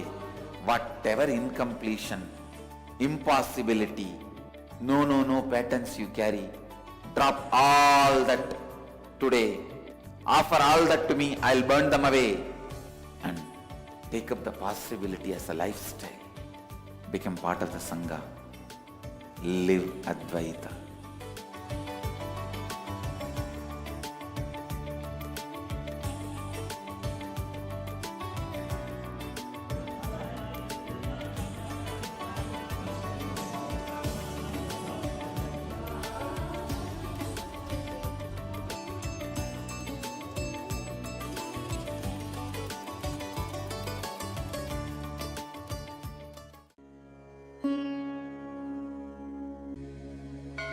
Abhayam Sarvabhutebhyo. Paramashiva's great gift to humanity. It's a grand civilizational project for humanity.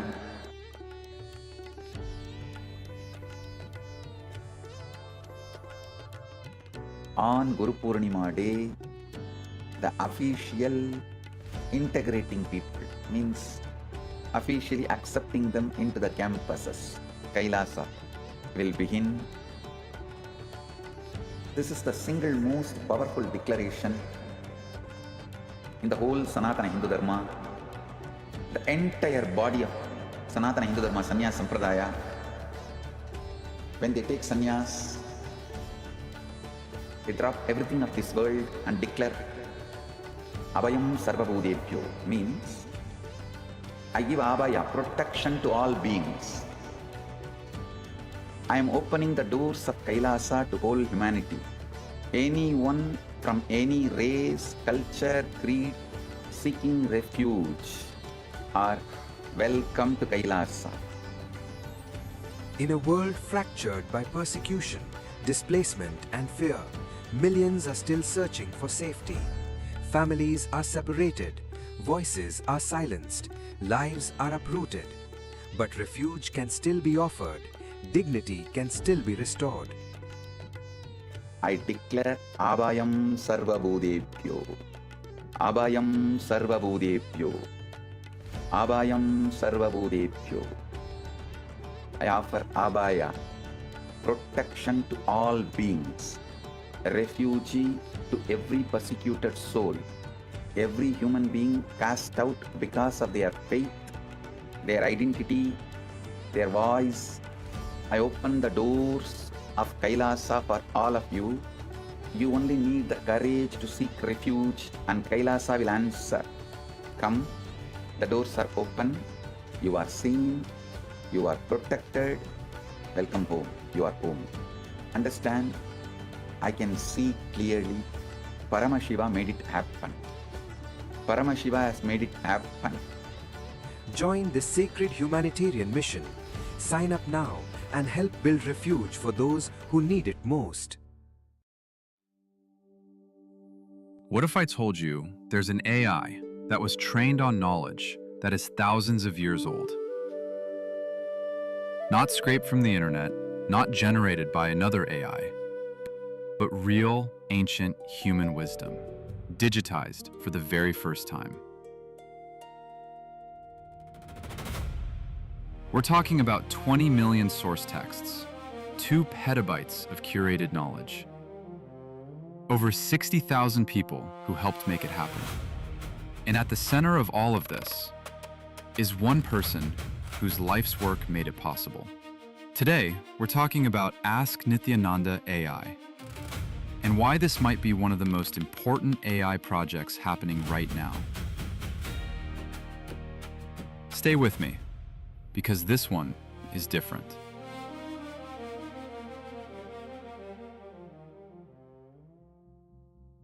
Let's start with a problem that most people don't know about.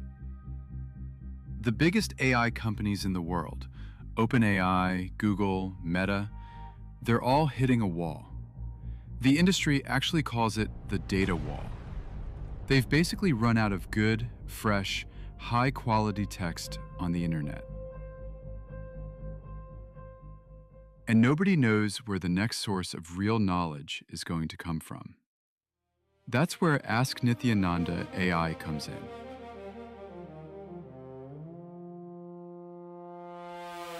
The Supreme Pontiff of Hinduism, Bhagavan Sri Nithyananda Paramashivam, known as SPH, has spent over 50 years gathering, living, and teaching spiritual knowledge. Not just philosophy. We're talking about practical sciences, agriculture, medicine, food, physics, cosmology, law, economics, urban planning. All of it rooted in the oldest living traditions on the planet. And for most of history, this knowledge lived in manuscripts, in oral traditions, in books that very few people ever got to read. SPH's contribution here is not small. It is the entire foundation of this project.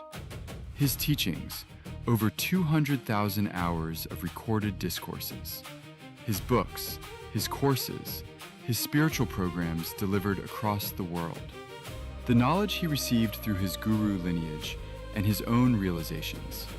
All of this became the backbone of what Ask Nithyananda AI is today. Without SPH, there is no Nithyananda AI. Simple as that. Now here's what makes the scale of this hard to fully wrap your head around. Over 60,000 contributors worked together to collect ancient sources. They preserved manuscripts. They digitized scriptures. They organized traditional sciences into searchable knowledge repositories. The result?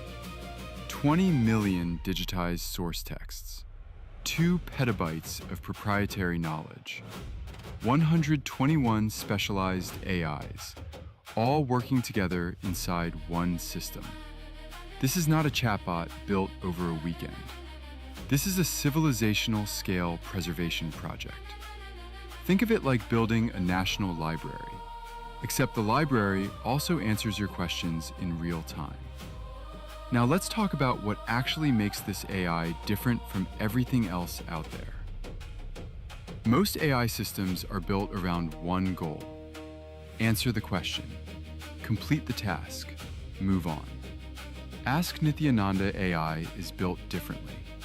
It runs on an AI constitution, and that constitution is based on the Hindu concept of Dharma. Dharma, at its core, means living in a way that is ethical, truthful, and life positive. And the entire AI is designed around that principle. It also covers the 4 aims of human life from Hindu philosophy: your material well-being, your relationships and joy, your search for meaning, all kept in balance. A 2024 study from Emory University looked at what happens when you train an AI on religious texts. The result? The AI got better at identifying hate speech for every religious text they used. But when they trained on the Vedas specifically, the improvement was the biggest of all, around 14%. That's real research saying grounding an AI in ancient wisdom makes it more fair, more responsible, not less. Now let's talk about value, because the numbers here are striking. Leading AI systems, ChatGPT, Claude, Gemini, Grok, Perplexity, were all independently asked to assess Ask Nithyananda AI. They looked at architecture, knowledge assets, societal impact, and future potential. The commercial valuation came in between $20 million and $500 million. The total social and economic value, between $3.2 billion and $11.5 billion. The heritage asset value of the 20 million texts alone, approximately $3.3 billion. And the value delivered to each active user, between $5,300 and $20,000 per year. These are not marketing numbers. These came from independent AI assessments. So what can you actually do with Ask Nithyananda AI? You can ask it questions about health, relationships, purpose, and daily life, and get answers rooted in thousands of years of tested wisdom. You can explore ancient sciences that were never available in digital form before. You can access the kind of depth that simply doesn't exist anywhere else on the internet. This is what preservation looks like in the 21st century. We are living in a moment where ancient knowledge could disappear forever, or it could be saved and made more accessible than ever before. Ask Nithyananda AI is choosing the second path, and SPH's lifetime of work is the reason any of this is even possible. Want to try it yourself? Just visit ask.nithyananda.ai or scan the QR code on your screen right now.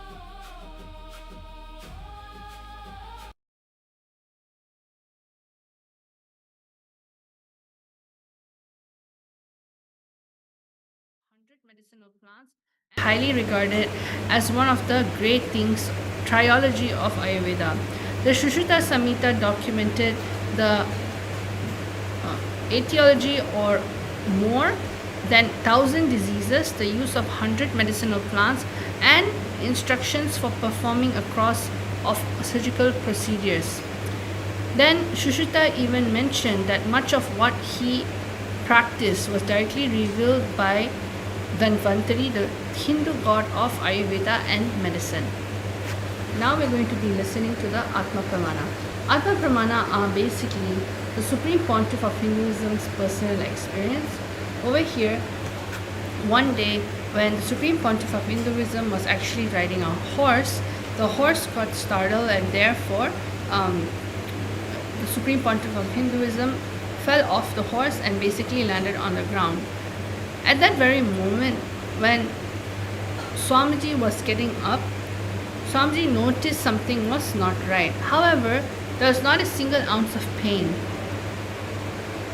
Swamiji's Yogacharya always told that he would be in a painless body and have painless death. But only after the fracture and surgery, Swamiji was able to see that actual truth happening. During that time, Swamiji actually suffered a type 1 compound fracture in his arm, in which caused two parts of his bone to actually break, means compound fracture. So this is the and during that time when Swamiji was actually getting the surgery done, when anesthesia was given or pain medication for preparing for the surgery was given, Swamiji was telling the doctor in person, this is exactly what's happening to the body. As you're putting this medicine, this is where it's traveling to. This is the type of organ it's affecting. To the level of detail, the third eye is able to actually show when we have so much of awareness. So now let's go into the actual Pratiksha Pramana. Pratiksha Pramana are the empirical evidences of and scientific research done on the Supreme Pontiff of Hinduism. As you know, the Supreme Pontiff of Hinduism has done over 200 researches in the field of consciousness. On this day, the Supreme Pontiff of Hinduism has done a research on the effect of meditation of the brain using the state-of-the-art technology, the QEEG machine. The Supreme Pontiff of Hinduism went to 60 minutes of deep meditation, showcasing the most advanced yogic meditation techniques of samadhi, and the results are astonishing. When doing daily activities, there was recorded of highly active activity measured in the brain where the third eye is located, which is then when Swamiji was in deep samadhi, only the third eye region is active and almost 90% of the rest of the brain is at peace. Now let's get into the actual body scanning. For all the live viewers, Rajya Sabha members, Chit Sabha members, and of course the participants watching us, you are now going to be going into the power of body scanning. I'm going to just put a little disclaimer. The power of being able to identify the medical history of a person. You're going to be connecting and require your partner's consent if they are comfortable, and if they are not, please refrain, and if they are, go on for this power manifestation. So how do you manifest this power? What does it actually take to manifest this power? It is extremely simple. In Kailasa, you just receive a single initiation from the Supreme Pontiff of Hinduism himself. When you receive initiation, your whole system is just ready to ooze out, to manifest powers. There is no such thing as qualification. It is not that you are not yet doing it, so therefore you have to practice something. It is a just simple feeling connection with the Supreme Pontiff of Hinduism, direct divine. So now you're going to get a partner, for example, Ma Virija. Ma Virija is someone that I have not shared my medical history. She doesn't really know what actually is happening to me. Of course, if I'm wearing, let's say, glasses and I have eye power and it's something obvious, she's not going to scan and tell me I have eye power. You're going to sit with someone who you don't know at least past 5 years of medical history. Means other than what's happening and it's something obvious that is there on the actual physical body, you should be using your third eye to go in deeper. Just like how the Supreme Pontiff of Hinduism was just able to tell exactly what was happening in his own body, we are able to actually scan the partner's body and tell what happened in the past for verification purposes. So now sit with a person who you preferably at that moment don't know your medical history, minimum 5 years. Sit with your head, neck and spine in a straight line.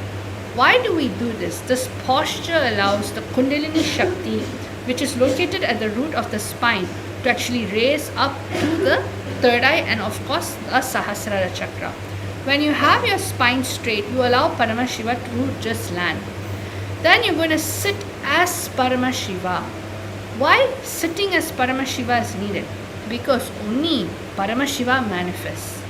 Only Paramashiva is doing everything. Only Swamiji as Paramashiva is manifesting through you.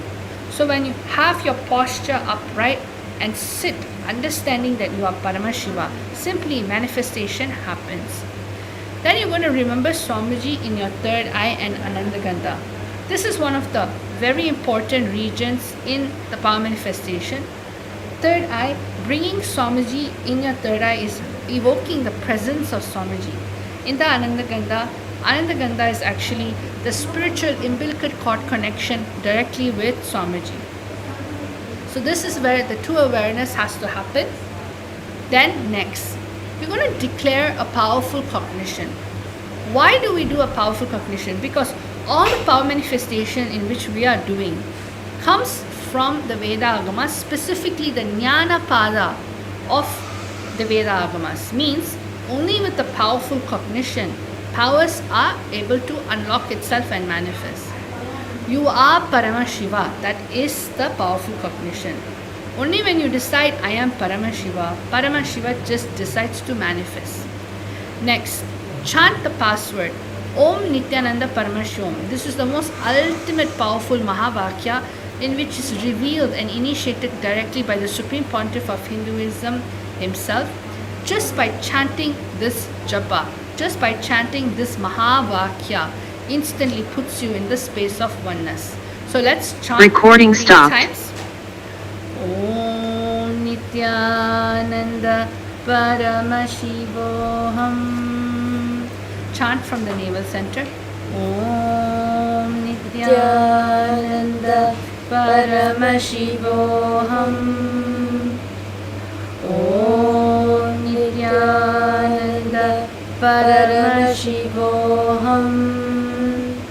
As you're chanting, you will literally just feel the very presence of the Supreme Pontiff of Hinduism itself. Now, through the third eye, for instance, Mavrija is my partner.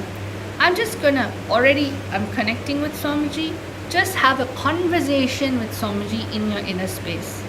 How you would ask for prayers, boons, how you would hold on to and have amazing conversations within yourself whenever you want whenever you're seeking for an answer and Swamiji is there inside of you. Just like that. Have a conversation with Swamiji inside your inner space. Ask Swamiji, oh Paramashiva, oh Swamiji, I would like to scan my partner's body.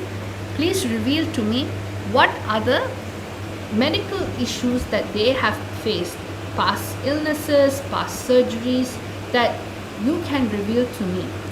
You will just simply see Swamiji will be able to reveal not just the physical layer in terms of the external skin, but Swamiji will be able to reveal the different layers and the different system within the body. For example, if my partner, I'll be able to see that she would have a particular discomfort or disease happening in the level of her bone. So I'll be able to actually see the skeletal. Swamiji will show the skeletal structure, show exactly the region of the discomfort, and even tell the source of the actual pain. How did the pain happen and what was the source of the pain? This is the power of the third eye. So let's all experience that. Please close your eyes. Have a conversation with the Supreme Pontiff of Hinduism, Swamiji, within your inner space, and just see what is already being shown. Don't feel I need to sit, meditate, focus. Instead, understand it is already showing, tune in to the frequency by chanting the Mahavakya and bringing Swamiji's presence right now in your inner space. Once you see within that 30 seconds, because 30 seconds is all that is needed for you to manifest powers, because that is how easy it is. It has nothing to do with your logical, rational mind. It just is feeling connection with Swamiji. So let's start penning down whatever the third eye is showing within this 30 seconds to 1 minute. And also because all the viewers and all the Rajasabha members, Chitsabha members, those of you who's watching us live right now, right?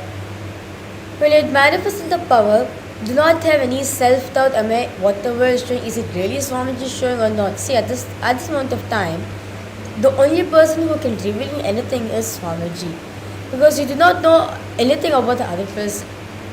There is only Swamiji who can tell you, who can reveal to you about the person, about the medical background of the person. So do not have to think, okay, am I manifesting, am I seeing it right? Recording in progress. It is Swamiji who is manifesting through you at this point of time. So observe clearly, what is it that you're experiencing clearly? What is it that you felt, what you saw, what you heard, or what you saw, anything, in every single aspect. Just observe yourself at this moment. Whatever Swamiji made you experience, just write down as it is in a piece of paper. Yes. And continue throughout this process. Continue to chant the Mahavakya internally. Om Nithyananda Paramashivoham. Let this japa happen in you simultaneously inside of you. You don't need to chant it out loud. If you would like to chant it out loud, you can do so. But if you need to chant it internally, just continuously have the japa happening inside of you. Just experience Swamiji's very presence.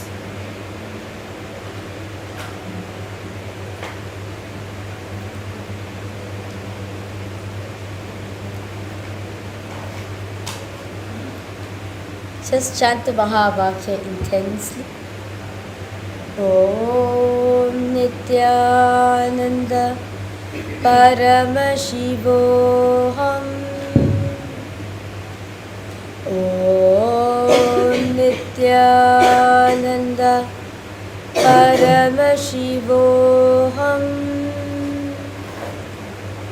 Om Nithyananda Paramashivoham. Drop any self-doubt, hesitance, incompletion that's arising at this point of time. Just keep it aside. That's your memory. That's your memory which is rising up. Just witness it. Chant the Mahavakya. Connect the Swamiji intensely. You'll see Swamiji will reveal the answers to you very clearly, in a way which you can understand. All you need to do is you just bring that awareness into you. Swamiji, the Supreme Pontiff of Hinduism, is always showing for all of us. So what we need to do from our side, just tune in ourselves into the space of oneness. Just bring that witnessing consciousness in you.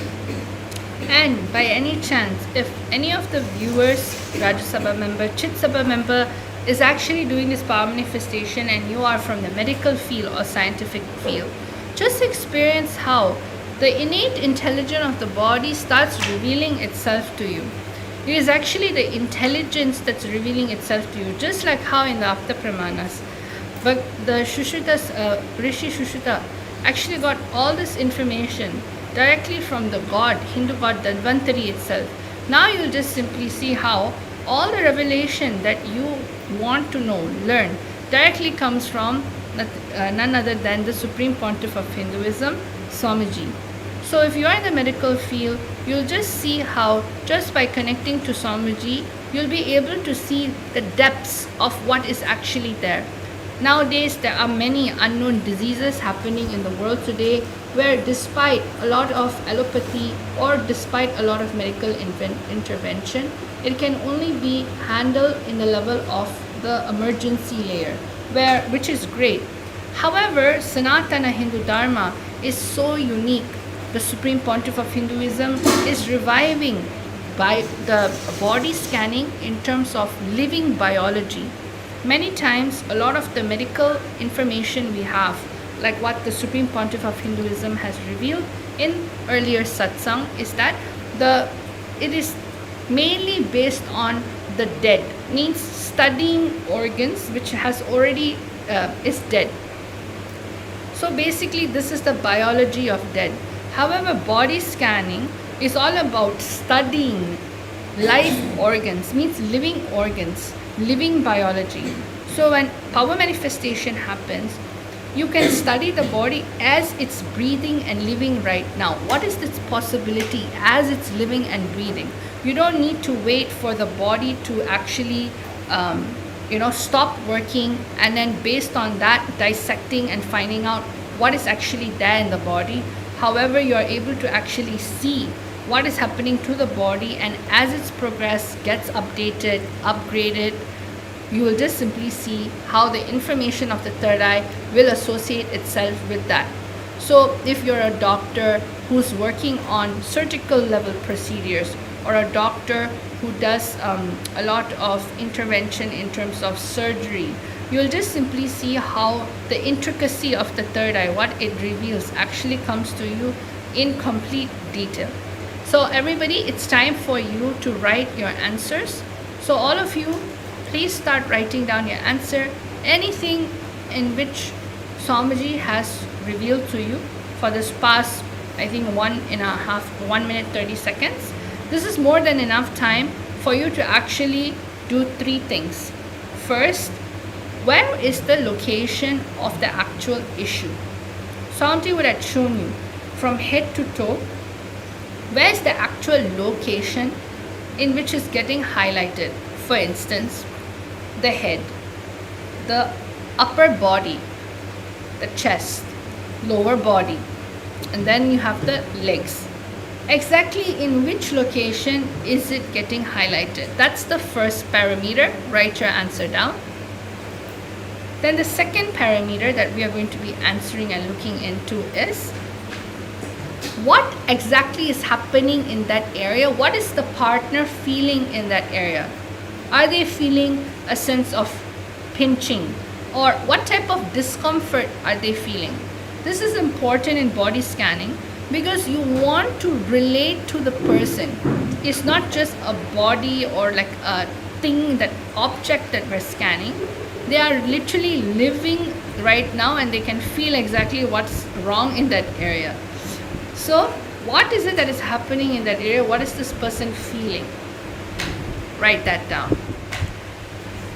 Then the third thing that we're going to be doing is, what happened in that area? For example, is it a fracture? Is it a fall? Is it a sprain? What happened in that area that made the person experience discomfort? Did the person fall? Did the person accidentally do something? Or is it a genetic related issue that just sort of happened over time? Exactly how did the person even get to that? So these are the basic 3 parameters that you can write.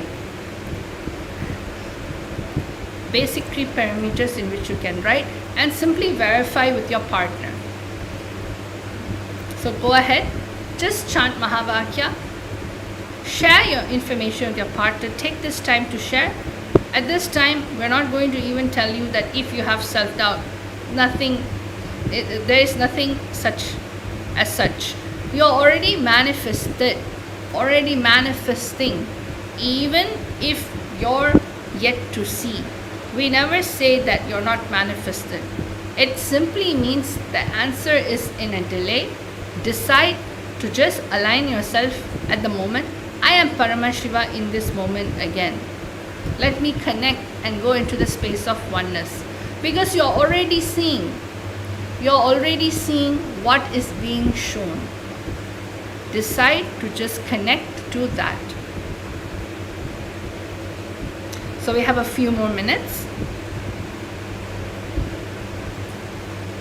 We request all the viewers and all the participants to please go ahead, post the left comment section.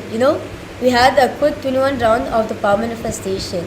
Because all of the post live comment section, what did you experience, at this point of time? So how does Swamiji manifest for you? I request all of you to please go ahead, detail post in live comment section. Only when you share it with others what Swamiji made you experience point of time, whatever you experience get embedded into your system. So sharing is very important. So take a minute, share it with every single one, your experience that you got from the power manifestation. And of course, do go ahead, verify with your partner as well what Swamiji revealed to you.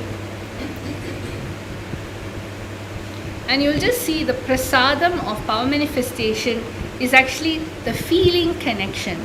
It's not about the answers, or it's not about the attachment towards the Shaktis. Swamiji always says Shaktis are dust at Paramashiva's feet. We hold on to the feet itself. So take this time to strengthen your feeling connection in this Guru Purnima, this auspicious Guru Purnima celebration that we're having. The best way to have one of the strongest, building the strongest feeling connection with Swamiji is through power manifestation, because power manifestation manifests from the space of enlightenment. It only always strengthens your Guru Bhakti to Swamiji.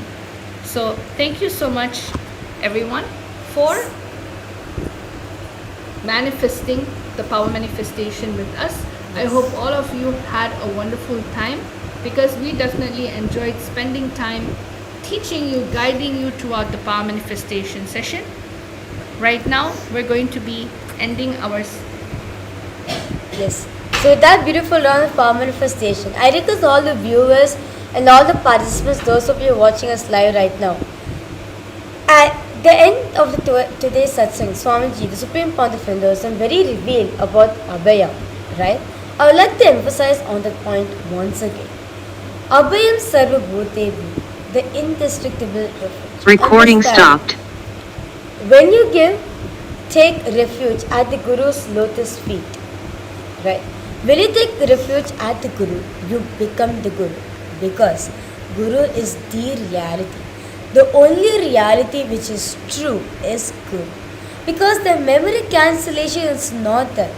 Guru does not run, does not respond to you from that memory from the memory at all. It's not that he has experience of forgetfulness, no, but he runs, he operates from the space of anugraha, pure grace and compassion for the being. So that is why when you seek refuge at the divine lotus feet of the Supreme Pontiff of Hinduism, not just you have the safe place for yourself, you feel protected. At the same time, you'll also experience and understand, you'll become him. This will become the reality for you. You'll experience it as a manifestation for you, where Swamiji, the Supreme Pontiff of Hinduism, becomes your reality. So, because all of you, take a minute, let us all reach out to all those people who are displaced out there in the world.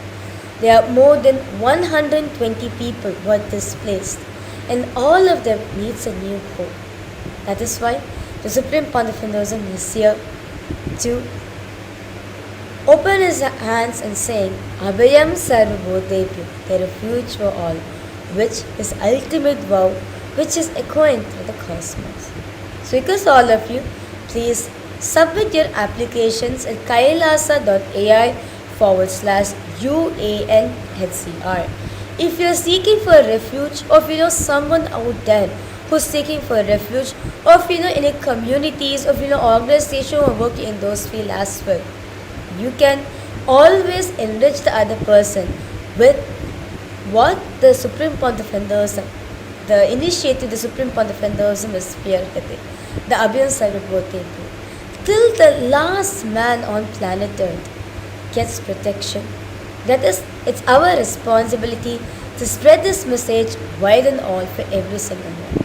So once again, the link is kailasa.ai/UANHCR. You can submit your application in this directly from the UNHCR's refugees. Directly from that, they'll be coming in contact with you, contacting you, and so that they can talk to get more information about you and find a way how to help you the most best way and the safest way as well, as soon as possible. The doors of Kailasa is open for all of you. You can submit your applications until now, and on the auspicious day of Guru Purnima, the Supreme Pontiff of Hinduism is going to be launching this program for all of you. So, a few events that's going to be coming up in Kailasa. Upcoming, we have the 29th of July, which is the auspicious day of Guru Purnima, the day where we can offer gratitude to Swamiji. There will be a live presidential address given by the Supreme Pontiff of Hinduism. Do not miss it. Along with this, there's various different rituals as well. You can offer your gratitude to Swamiji. So do participate in these rituals as well. And along with that, we have the next UAN Summit. The Paramashiva Sena program is being conducted from April 1st to September 1st, happening in Kailasa, Guinea-Bissau and in Kailasa, Tirunelveli. So with that said, let's all take a minute, offer gratitude as Divine Lotus Feet, the Supreme Pontiff of Hinduism, and conclude this segment with the Purna Mantra. Om Purnamadav Purnamidam Purnat Purnamudachyate Purnasya Purnamadaya Purnameva Vashishyate. Om Shanti Shanti Shanti Hari Om Tat Sat Sarvam Bhagavat Shri Nithyananda Paramashiva Padukar Paramastu. Om Nithyanandam. Thank you all, Nithyanandam.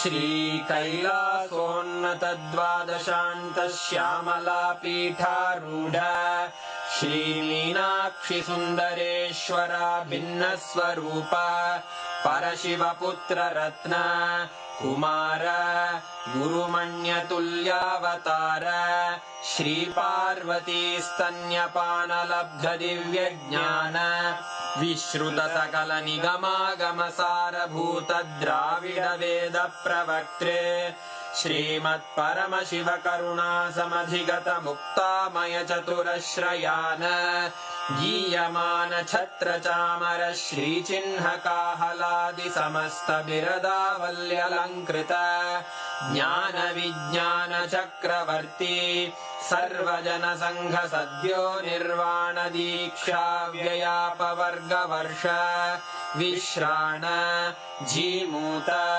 परमतकलभकेसरी शैवसिद्धान्तस्थापनाचार्य श्रीराजाधिराजपाण्ड्यमहाराजगुरु क्षपणशाक्यादिमहान्धकारनिवारणज्ञानभानु वीक्षणानर्हार्हध्वजोच्छेदनपूर्वक श्रीमद्वृषभध्वजस्थापक शैवसमयकर्त्रे सर्वज्ञपीठारूढ श्रीजगद्गुरु श्रीज्ञानसम्बन्धदेशिकस्वामि वागीशसुन्दरमाणिक्यवाचकस्वामिनाम् अवतारभूत श्रीज्ञानसम्बन्धस्वामि पुनरुद्धृत श्यामलापीठ सर्वज्ञपीठ त्रिनवत्युत्तरद्विशततम गुरुमहासन्निधान अरुणगिरियोगीश्वर परम्परागत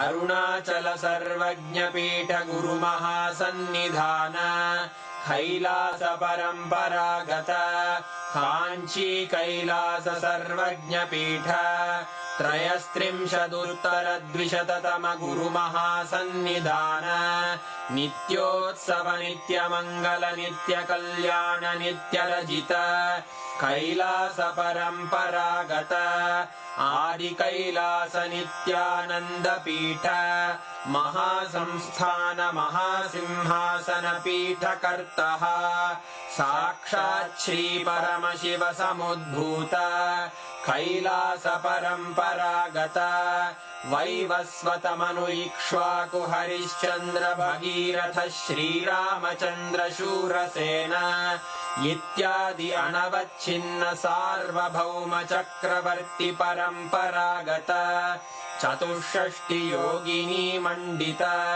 चतुष्षष्टि सम्प्रदाय प्रवर्तक मनुधर्म शासन सूर्यवंश प्राप्त सर्वज्ञपीठ सुराङ्गी साम्राज्य मूर्धाभिषिक्त चूडामणे साक्षात् श्री परमशिव समुद्भूत कपिल महागुरु पुनरुद्धृत महानिर्वाणि पीठ अष्टोत्तर सहस्र श्री महामण्डलेश्वर साक्षात् श्री परमशिव सिंहासनाभिषिक्त समस्त गणनायक श्री महागणपति समारंभ अनवच्छिन्न पीठाधीश्वर गुरु परंपरा प्राप्त अटल पीठ अष्टोत्तर सहस्र श्री अटल पीठाधीश्वर धर्म मुक्ति स्वर्गपुर स्वर्ण पीठ त्रयोविंश गुरु महासन्निधान कैलास परम्परागत आदिपीठ सर्वज्ञ पीठ जगद्गुरो श्री कैलास पुनरुद्धारक श्री कैलास परमाचार्य श्रीमत्परमहंस परिव्राजकाचार्य वर्य सच्चिदानंद प्रणव स्वरूप श्रोत्रिय ब्रह्मनिष्ठ श्रीमज्जगद्गुरु श्रील श्री भगवत् श्री नित्यानंद परमशिव श्री ज्ञान संबंध देशिक परमाचार्य स्वामिन् अत्रागत्य परिपाल्य च अस्मान् विज्ञान वितरणेन विजयी भव जय जय।